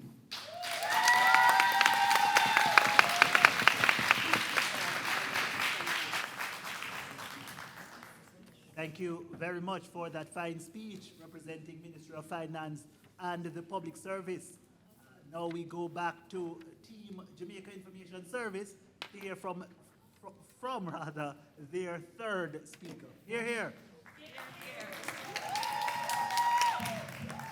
How contradicting of you, second speaker, to mention US statistics and say they don't have a place in this debate, but at the same time mention the same studies that were done in the US. I'm happy that you mentioned jungle justice. I'll speak to it in my debate.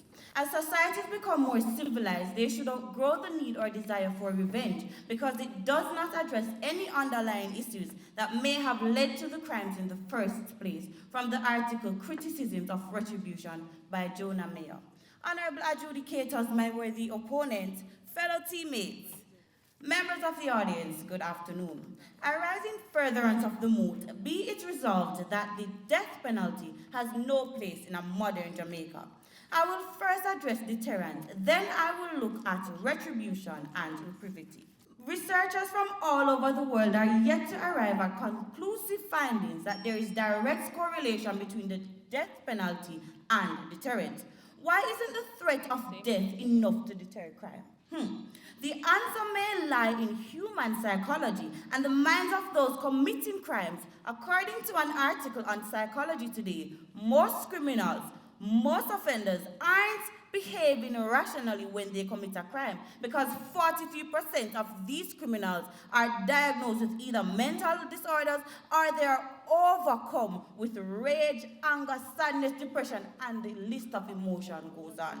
Now, if it is that this is a deterrent, then you've yet to raise a study to prove that. Mr. Chairman, I want to let you know and let it be clear to my opponent that we on the proposition side are not saying that criminals should not be punished, but let us be realistic. The death penalty is not a fix. It is simply a band-aid on a wound that, if left untreated, will rot and infest. And though legal, let us remember that legality does not constitute to morality. Mr. Chairman, once we go down in the dark death penalty abyss, the state finds itself in a perennial cycle of retribution and legally sanctioned reprisal killings. Retribution is punishment inflicted on someone as vengeance for a wrong or criminal act, and reprisal is an act of retaliation. Let's be honest, we can kill till thy kingdom come. It will do nothing to shape the minds and lives of young people in our high schools who don't understand proper conflict resolution and feel that taking a knife to school will show so them are bad people. It will do nothing to a love affair gone sour, and so they decide that killing is power. The issues that affect us are far deeper, stemming from socio-economic, psychological, and moral issues. Point of information. Not at this time. Furthermore, Mr. Chairman, we must be careful of the influence we create when our response as a state is retaliation and vengeance in a present society that you also mentioned is stricken with jungle justice. Remember that what the state does serves as an example to its citizens. Also, we must think carefully about the reprisal effect that the death penalty will lead to in our present society. Let's not play dumb. We know how it goes with gangs. Gangs retaliate. You start in a jungle justice war and you don't even know it. And another thing, let's not forget that malicious persons do exist in our country and can manipulate the state into carrying out their dirty work for them by simply planting evidence or other acts, because they know that the state is their murder machine that suits their needs. Mr. Chairman, opposers of the moot, don't be simply caught up in the bloodletting and retributivist approach to punishment and sentences.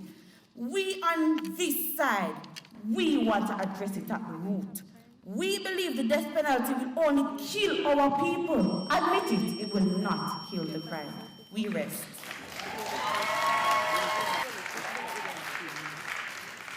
We thank the third proposition speaker for her fine speech. We now call upon the third opposition speaker to do likewise. Hear, hear.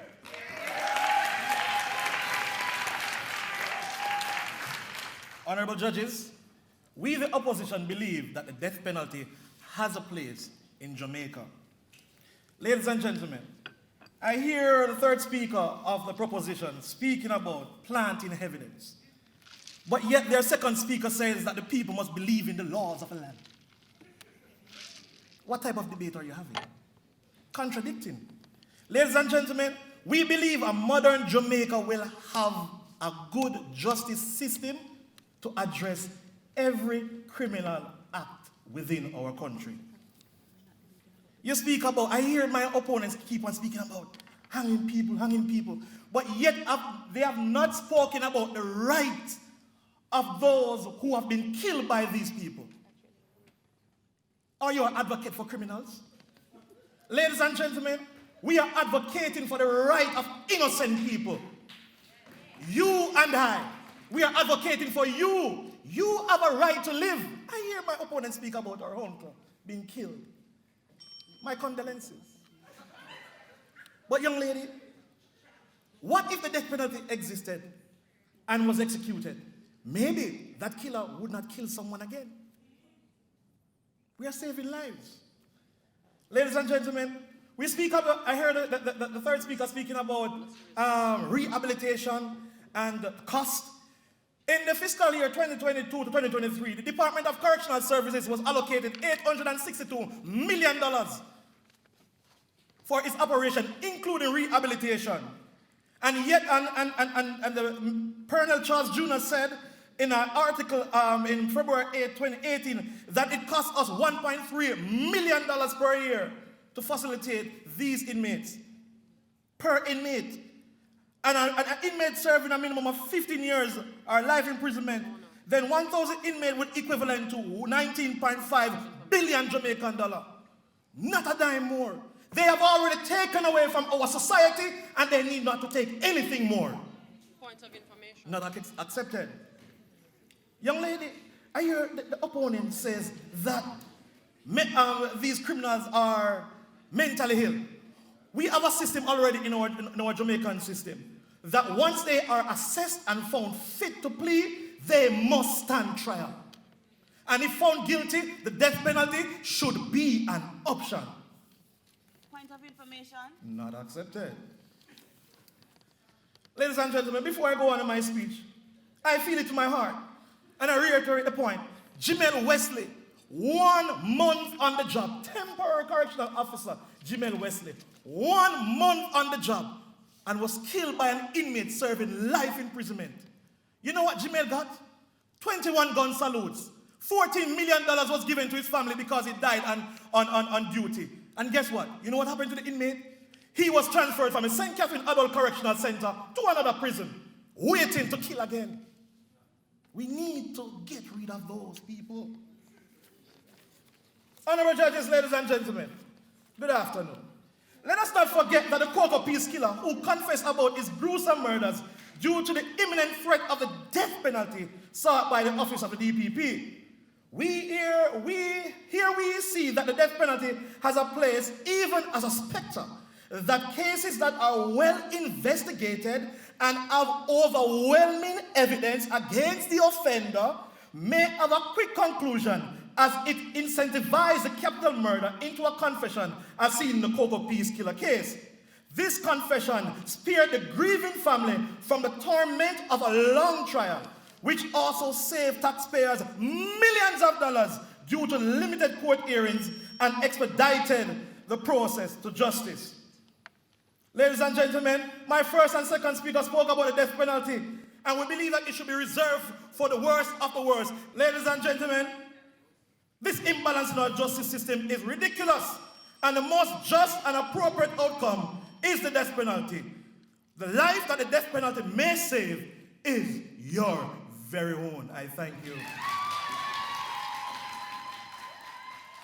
We are ready for more scintillating exchanges in this debate. We now call upon the reply speaker from the opposition side, representing the Ministry of Finance and the Public Service. Honorable judges, it is clear that the team JIS has not fully grasped what the Moot is speaking about. The Moot speaks about capital murder, capital punishment, my apologies, in a Jamaica today, which means present or future. They talk about our national heroes in the past, etc. That is not modern. The modern Jamaica was posited by my first speaker that speaks about what is happening to Jamaica today. We see where brazen criminals are walking around with AK-47s, shooting security guards in their backs. That is the Jamaica we have today. And the laws we have on the books speak to these crimes. Now, the opposition mentioned constitutionality. that the death penalty is not constitutional, but I will remind everybody here today that no court or international body that Jamaica is a signatory to has ruled that the death penalty is unconstitutional. The Privy Council itself oftentimes reiterates in all the cases, Chandler, Pratt and Morgan, that the death penalty has a place where it is warranted for the most heinous crimes. They talk about rehabilitation. Rehabilitation is good. Rehabilitate petty thieves, etc. But where it comes to the grievous crime of death penalty, rehabilitation does not work. Recall a brother Desmond, who is in and out of court and prison all the time. He was rehabilitated, he was baptized. He's Brother Desmond, Ninja Man, for those who are not picking up. Brother Desmond, besides all the rehabilitation, is currently behind bars for murder, life imprisonment. If the death penalty was applied when caught the first time, the person who he murdered would still have been alive today. They talk about human rights, the right to life, etc.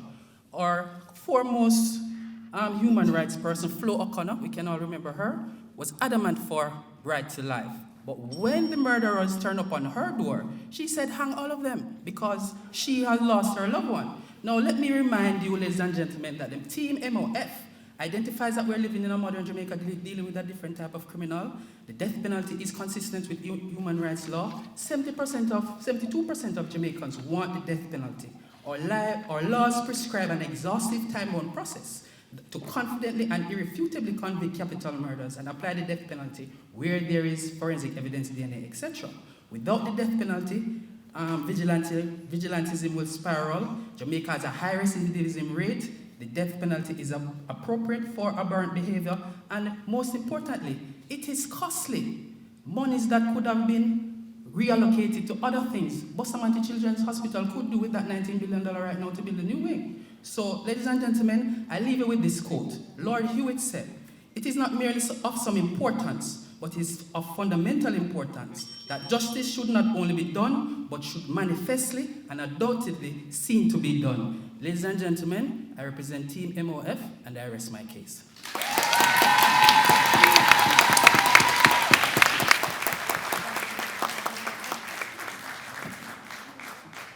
Ladies and gentlemen, we thank that speaker from the Team MOFPS. Yes, public service, please recall that. And then, of course, we are going to now conclude our debate with the final speaker. This one coming to us from the Team Jamaica Information Service proposition. Let's make that speaker welcome.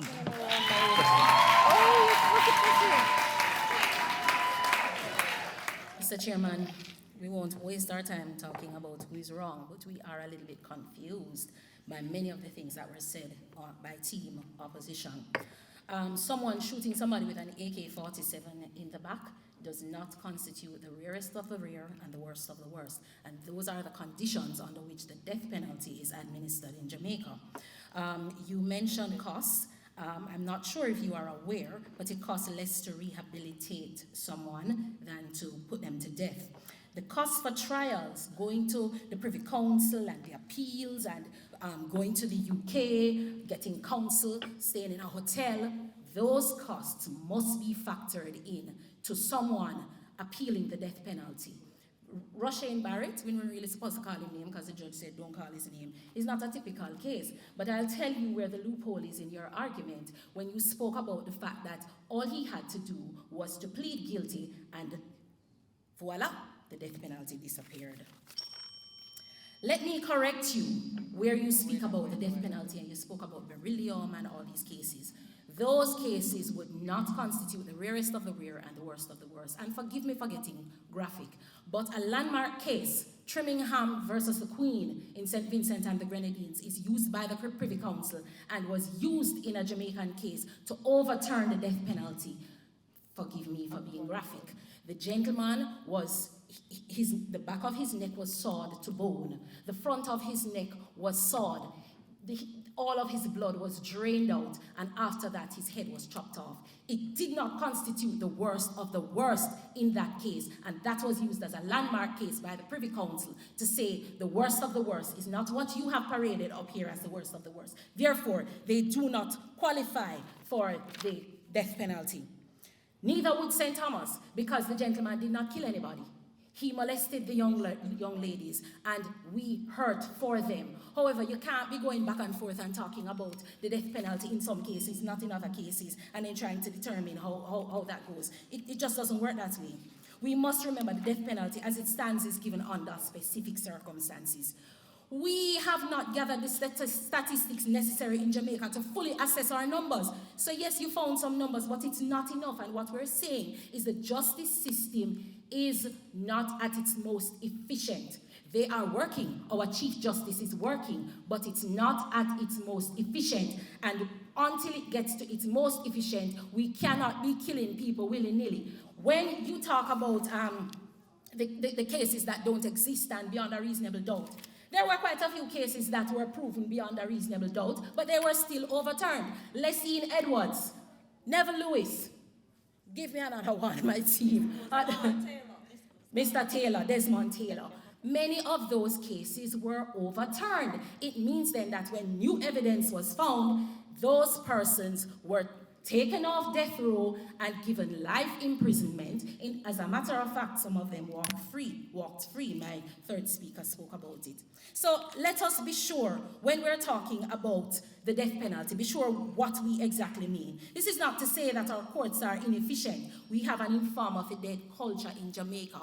The police is not getting the best out of people. They're not talking about it. And so the death penalty is not being applied as we would like to think it's being applied. There are 43 people on death row in Jamaica. So your thousands really are not adding up right here. That brings us to the end of the grand finals of the Public Sector Debate Competition 2023. May we give both teams a solid round of applause. Thank you so much, Jermaine. Ladies and gentlemen, give the teams a big round of applause. We've heard the arguments from side, proposition, and opposition on the motion. Be it resolved that the death penalty has no place in modern Jamaica. Side proposition says it's a barbaric means of punishment. It's a moral debate looking at the right to life and who has the right to determine who lives and who dies. Side opposition has brought forward the idea that the parameters of applying the death penalty in modern Jamaica are not quite clear, and the idea of Jamaica's reality befits the implementation of the death penalty because it is a strong response to the heinous crimes that we're seeing. They outline the fact that recidivism is high, and therefore the death penalty is the most germane approach towards stemming crime in Jamaica. Side proposition, however, says that the death penalty is torture. And if it is executed, it's essentially the state putting itself in a position to becoming a murder machine. They say fix the justice system, and then possibly we could consider the death penalty. However, until then, we must look at ways to ensure that we put in place rehabilitation programs.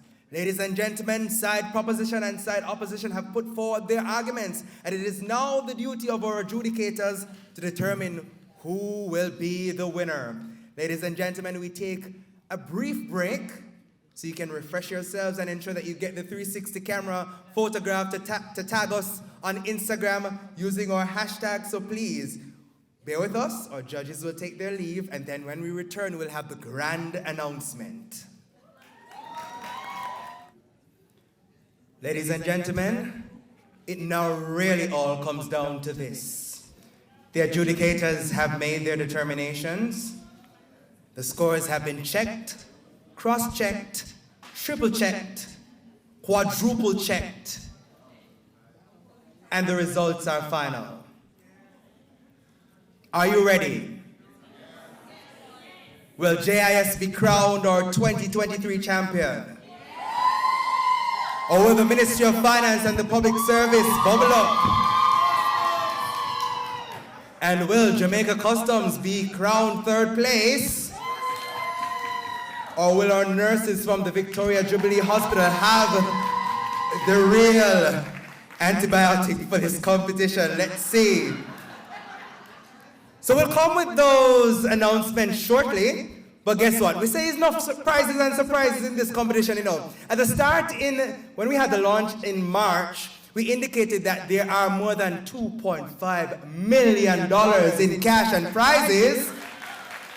And clearly that means that it's not just for our first, second, and third place team. So we're going to have some cash and prizes going along, trickling down as we had a number of teams participating. And so to do the honors, I invite the communication lead for the TIU, Anike Clark.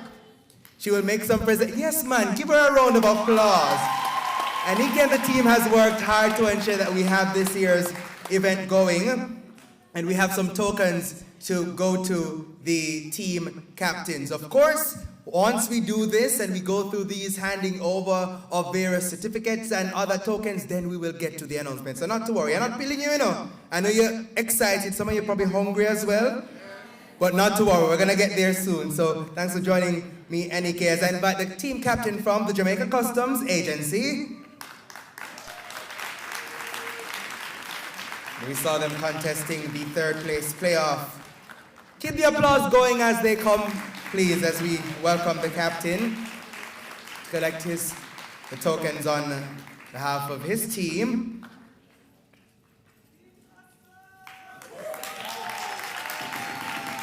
The Jamaica Information Service team captain.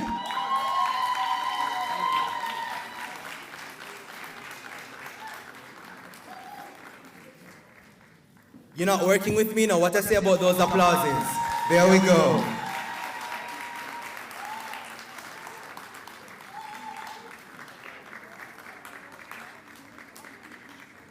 The Water Resources Authority.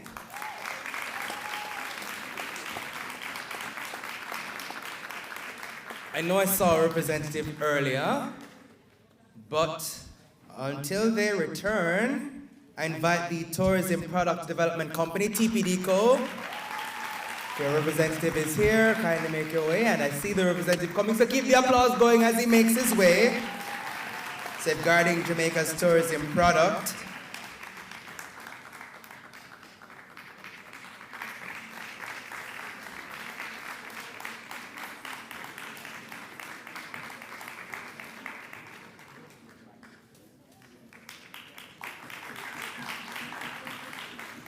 The Statistical Institute of Jamaica Statin. Looking for the Statin representative. Busy with census, I guess. Ministry of Finance and Ministry of Foreign Affairs and Foreign Trade.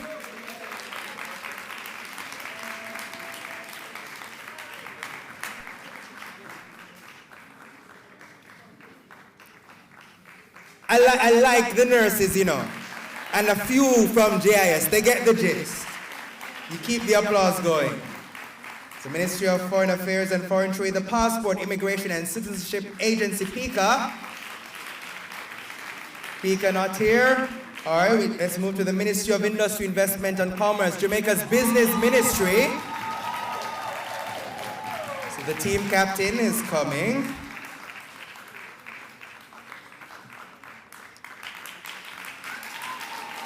You know, I feel like I need to allocate a prize for the applauses.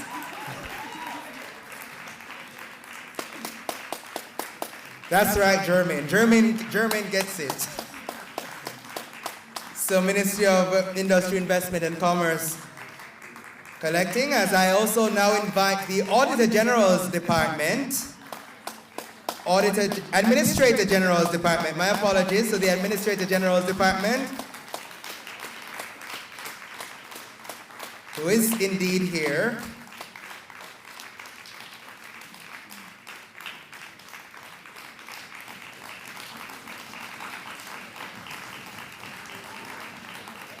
And as they collect, I invite the Ministry of Finance and the Public Service, who you saw in the showdown earlier.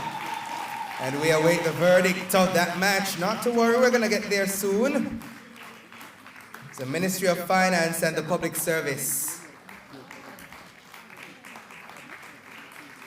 Coming right after is the Ministry of Economic Growth and Job Creation. Ministry of Economic Growth and Job Creation. All right, no representative, so we're gonna still clap them in their absence and invite. All right, so we're gonna invite the Ministry of Health and Wellness. One from the Central Ministry.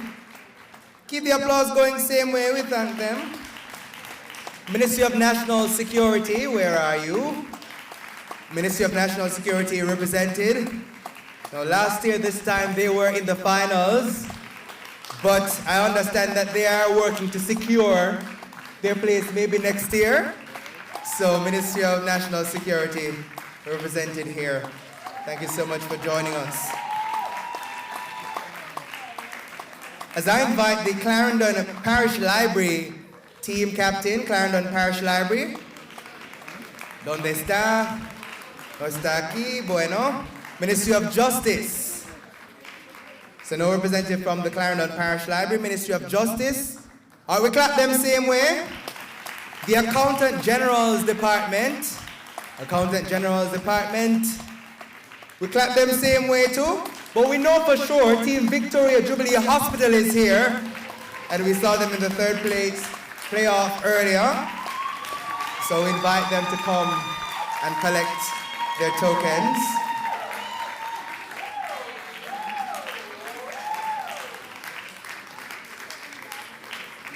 As we have on standby as well, the Development Bank of Jamaica, DBJ. So the DBJ coming to collect. So 18 teams listed participating in this year's exciting competition. All teams will be etched in the history books, participating in the second ever public sector debate competition.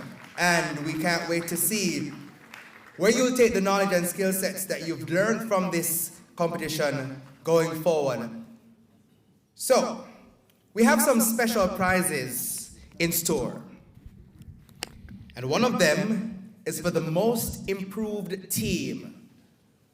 Which team will walk away with the prize, being the most improved?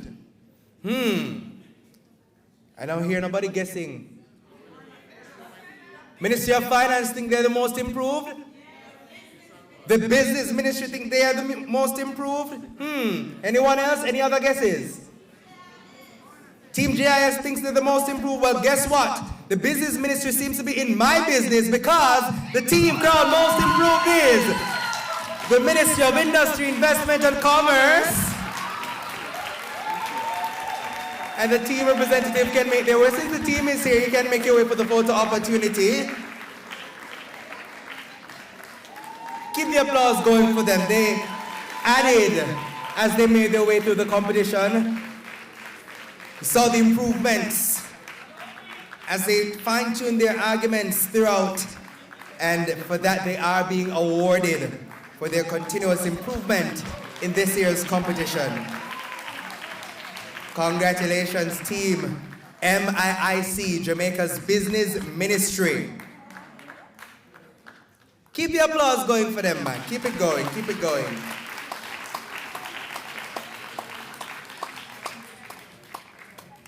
And we keep that applause going for Anike. We thank you so much as I invite the Executive Director of the TIU, Mrs. Maria Thompson-Walters, to come forward and help us present the remaining awards. Give her a clap, no? Give her a better clap than that, in fact.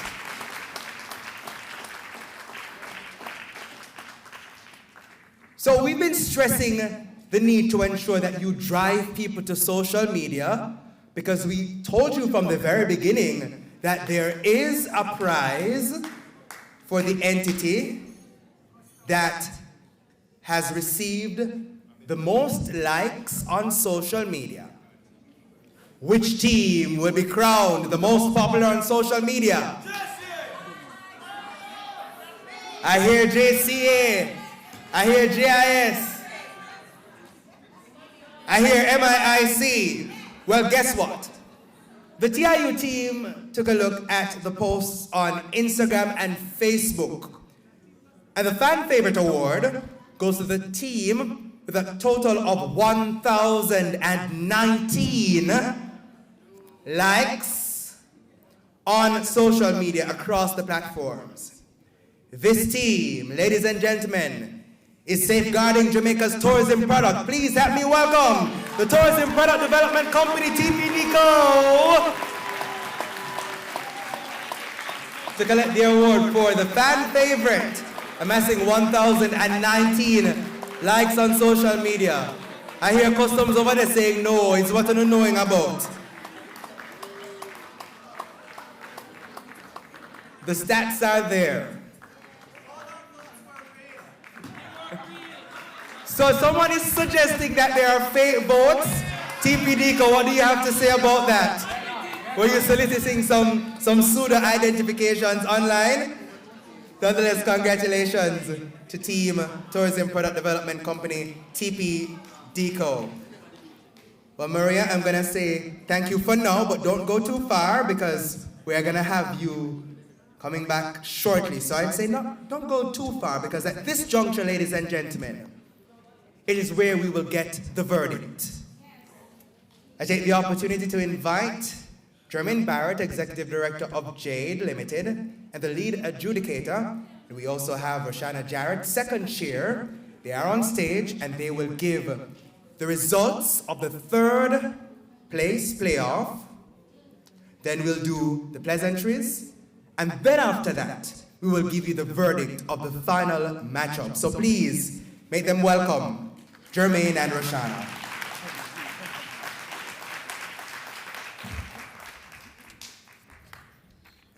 Ladies and gentlemen, what an exciting two matches we've witnessed.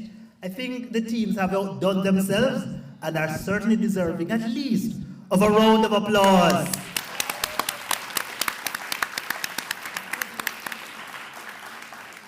To refresh your memories, in our third place playoff rather, we had two teams, Jamaica Customs Agency and Victoria Jubilee Hospital, both contesting the question as to whether or not the call for reparations by Caribbean states is justifiable. That call being placed on the backs, one could say, of the former colonial powers.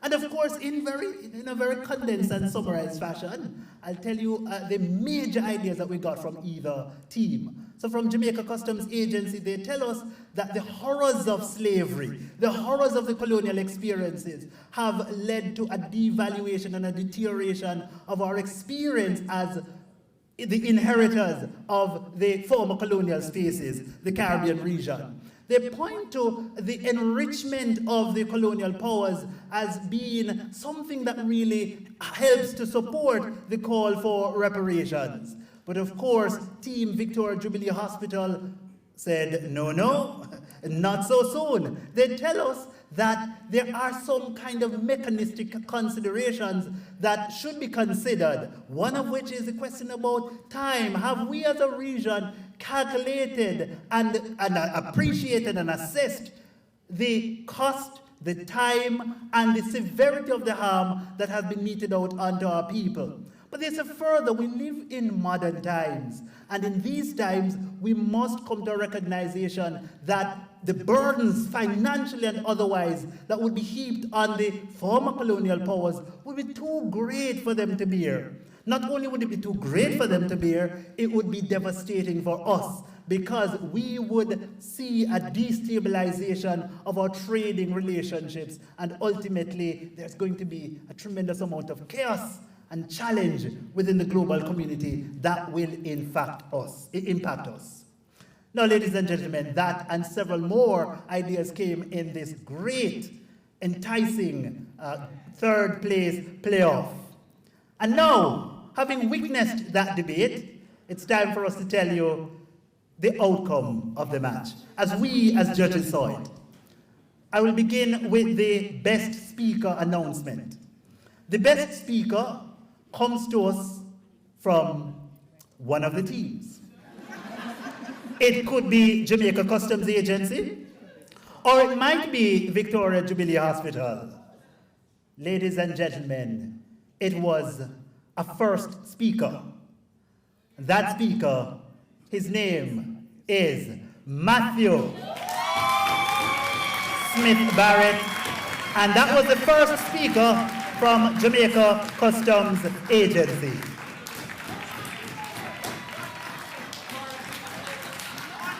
So congratulations, I invite Maria to make her way to make that presentation to our best speaker from the third place playoff. Keep that applause going,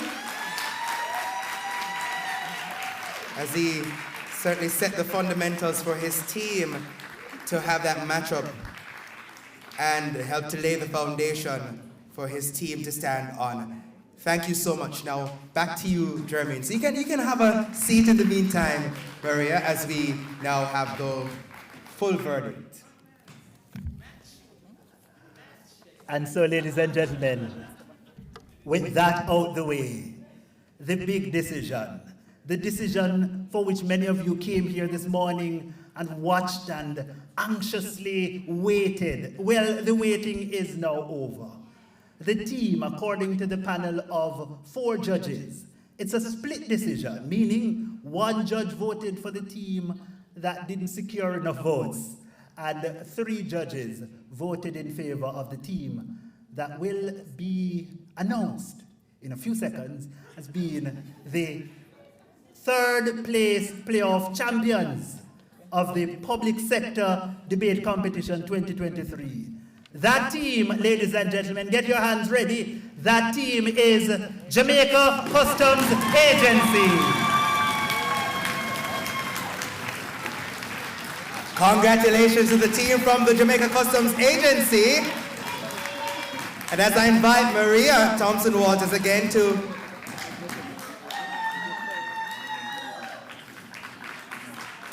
before I invite Maria, I am going to invite Mr. Wayne Jones, our Deputy Financial Secretary, to come forward. He will do the presentation for the third place team. And our third place team, as they make their way, will get for themselves, or maybe for others who they wish to share with,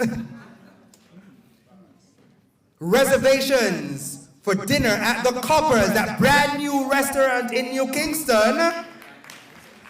And if they were feeling a little tense from all of the preparation, guess what? They have some spa packages for Bella Oasis and a cash prize of $75,000. And of course, them get trophy for themselves too, so they can put things on their decks. And of course, the check is being presented there. Want to keep the applause going now? Secure your share of the $75,000 if they decide to share it. So dinner reservations to go to the Coppers, spa packages from Bella Oasis, and a cash prize of $75,000, along with their trophy, their gift certificates that are now being presented. I invite you to stay with us, sir, as I now invite our fourth place team, the team from the Victoria Jubilee Hospital. Give them a big round of applause. As you heard from the judge's report, it was not so easy to determine. However, they did play very well. So keep that applause going as they come.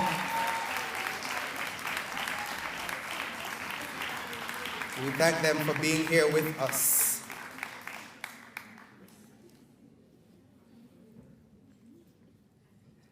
And not to worry, the fourth place team, they have won for themselves dinner reservations to go to Uncorked 2. So they have dinner reservations too. So, you know, just in case you need an additional guest, I will make myself available. So congratulations. And Customs is also bidding as well. So Customs so that they can carry. So tell you what, so it's going to be an exchange. You both will carry each other to dinner. I see what's going to happen.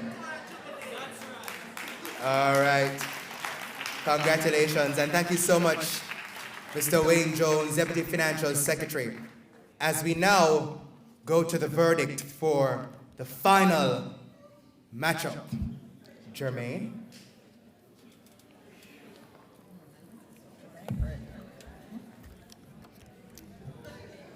Ladies and gentlemen, should I say boys and girls? No, No, there are no boys or girls here because the contestation of ideas was just really adult, very strong. Ladies and gentlemen, the grand final debate featured two teams, Jamaica Information Service versus the Ministry of Finance and the Public Service, contesting the question as to whether capital punishment has any place in a modern Jamaican society. Of course, the arguments were robust, they were strong, and you got the passion, you got the energy, you also got the substance. And we're grateful to the two teams for delivering so very well. What did we get from Jamaica Information Service? They told us that capital punishment should be done away with, should not ever see its head rearing in our society again, because one, the society is not configured to treat with the need to redeem and to rescue people who form afoul of the law. They say to us that that is an intrinsic aspect of the criminal justice system. And until we do that, there is no need, never, for capital punishment. They tell us further that capital punishment sort of implicates the moral authority of the state. The state can't be seen to be doing something that is as egregious as that which it is penalizing. They tell us further that the question about torture is significant in this debate. They tell us that in many instances where capital punishment is executed, torture, pain, anguish, trauma to the greatest extent is the result, and a just and civilized state can never be the perpetrator of that. On the other side of this debate, we had the Ministry of Finance and the Public Service. They told us that within the context of the modern Jamaican society, there are some troubling trends. They tell us that we are seeing a high level of homicide, brutality unleashed upon the society. People are fearful. There's a tremendous call for the capital punishment as a means of treating with that particular trend. They tell us, importantly, that 40% of persons who are convicted of crimes actually end up recommitting. Yes? And so that, they say, can be solved for if some of them at least, the ones who are guilty of capital punishment was in fact, capital crimes rather, were in fact subject to the capital punishment. They tell us again as well, ladies and gentlemen, that it's more about providing the most justifiable response from the state to a crime that is most heinous and most unacceptable within the civilized society such as ours. And importantly, they tell us that Jamaica has come a far way. Technology has advanced. The criminal justice system sets a very high threshold for us meeting out those kinds of punishment, the ones that they're defending, capital punishment. And so, ladies and gentlemen, after a vigorous clashing of ideas, you thought the teams contested here fiercely? Well, when we met as judges, we debated and we contested, and at the end, ladies and gentlemen, we arrived at a majority consensus, not a unanimous consensus. But before I announce the decision, I have the best debater. The best debater, ladies and gentlemen, comes to us from one of the teams that did very well in this match. That team, that speaker, the best debater, is Pedro Garvey. Pedro Garvey. Congratulations. Congratulations, Pedro, from the Ministry of Finance and the Public Service. He's won for himself a cash prize of $20,000.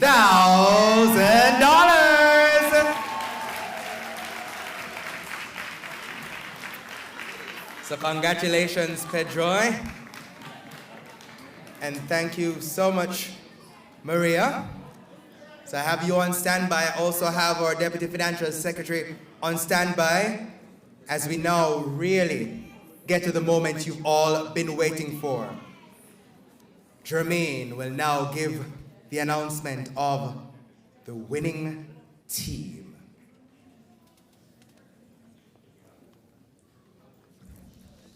Ladies and gentlemen,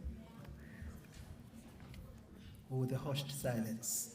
Ladies and gentlemen, recall the contestation had to do with the question, should we, as a modern Jamaican society, submit to capital punishment as a just compensation for capital crimes? That's the question. Ladies and gentlemen, do you believe that the team that won was the team that was in favor of that? Okay. Do you believe that the team that was opposed? Okay, not sure. Well, we are sure as the judges. And so, ladies and gentlemen, the team that won this debate, grand finals, they are the 2023 winners of the public sector debate competition. Second staging. That team is the Ministry of Finance and the Public Service. It all came down to this, pandemonium and celebration, as the Ministry of Finance and the Public Service is crowned our second ever winner of the public sector debate competition. At this juncture, before you make your way, Ministry of Finance, I invite our Deputy Financial Secretary, Wayne Jones, and I ask Ministry of Finance to stand by, build the excitement, as I invite our second place team from the Jamaica Information Service, GIS, to come forward and collect their second place prize. Team GIS, we're all winners here nonetheless, so we invite Team GIS to come forward, and I invite Mr. Wayne Jones, our Deputy Financial Secretary, to make the presentation to our second place team, GIS. Now, Team GIS has won for themselves some lovely prizes. So as they make their way to collect that check, and if you're looking close, you notice that there are 3 zeros there because that check is worth $100,000. But it does not stop there, because Team GIS has won for themselves day passes to an all-inclusive resort. And I don't know how many of them like rum, because there's a rum tour that's also on the table for them. And just in case a little bit of hunger remains after today, there's a dinner reservation at Encore 2 for Team GIS. So we congratulate them and we thank them for their participation this year as they collect their trophies. $100,000, dinner reservations at Encore 2, the Appleton Rum Tour, and day passes to an all-inclusive resort going to Team JIS.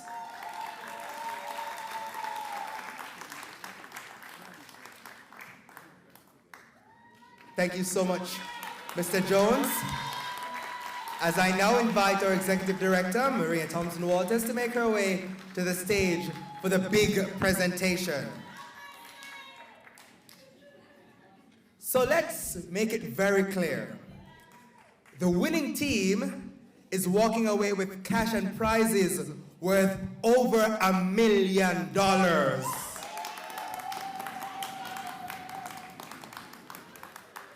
So winning team, as you make your way up to collect your lovely trophy, and your check worth $200,000, I want you to also realize that our winning team from the Ministry of Finance and the Public Service, in addition to that $200,000 check and that lovely trophy with the replicas, they also have received a weekend for 2 at Royalton Blue Waters, so them can go relax after all that stressful preparation. They can go to Royalton and enjoy themselves on the North Coast. And after that, if they're into some libations, they can also make their way to St. Elizabeth for the Appleton Rum Tour.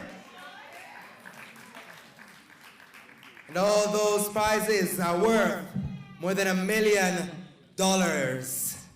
So we have the $200,000 cash prize, the Appleton Rum Tour gift certificates, and the weekend for 2 being given to the team to enjoy their time at the Royalton Blue Waters. Give them a big round of applause and congratulate them as we continue to make those handovers. It's certainly been an invigorating couple of weeks. Lots of preparation has gone into us being where we are today. And as we celebrate the winning team, let me ask you to all give yourselves a round of applause for taking the time out to be a part of this year's competition. Because it does take some time from your day-to-day active service to the people of Jamaica to prepare, but you did take the time out to ensure that you were actively participating and adding your voice to the discussions and topics that are relevant in today's society. But to give the official thank yous as Ministry of Finance and the Public Service revels in the joy of their prizes, and we thank Maria, let me invite Anike Clark once more to the stage to give the official vote of thanks. Of course, Anike and the team from the Transformation Implementation Unit has been working very hard to ensure that this year's competition has been executed. So I ask you to give her a big round of applause as she comes to represent the team. Good afternoon, ladies and gentlemen. It won't be long, because I know we're all a little bit tired. It's been a long morning. But allow me to extend our deepest gratitude on behalf of the TIU to all the teams who participated in this staging of the public sector debate competition. In addition to the quality of information that was shared, each debate showcased the remarkable talent, knowledge, and eloquence of the participants. The depth of research, critical thinking, and persuasive arguments put forth by the debates has been truly impressive. And I would like to commend every one of you who took the mic or helped with making sure that your team put the best arguments forward. We thank the heads of entities, managers, and supervisors who granted the teams the time and space to immerse themselves into the competition. We believe you will reap the benefits. Our competition would not have been the same without the caliber of judges from Jade or partners. I would like to express our deepest appreciation to the judges for the time, expertise, and impartiality. Your role in guiding and providing constructive feedback to the teams has been instrumental in fostering confidence in the competition. A big thank you to the hardworking TIU communication team and members of Jade who formed the organizing committee for the tireless efforts in making sure the competition was properly organized and executed. Trust me, it is a piece of work. Last but certainly not least, a heartfelt thanks to Team TIU headed by our Executive Director, Maria Thompson-Walters, for rising to the occasion when we had to use our offices as a venue for the earlier rounds due to the unavailability of the Jamaica Conference Center. By extension, thanks to our suppliers, our caterers, our decorators, sound engineers, and video production and streaming services, we could not have done this without you.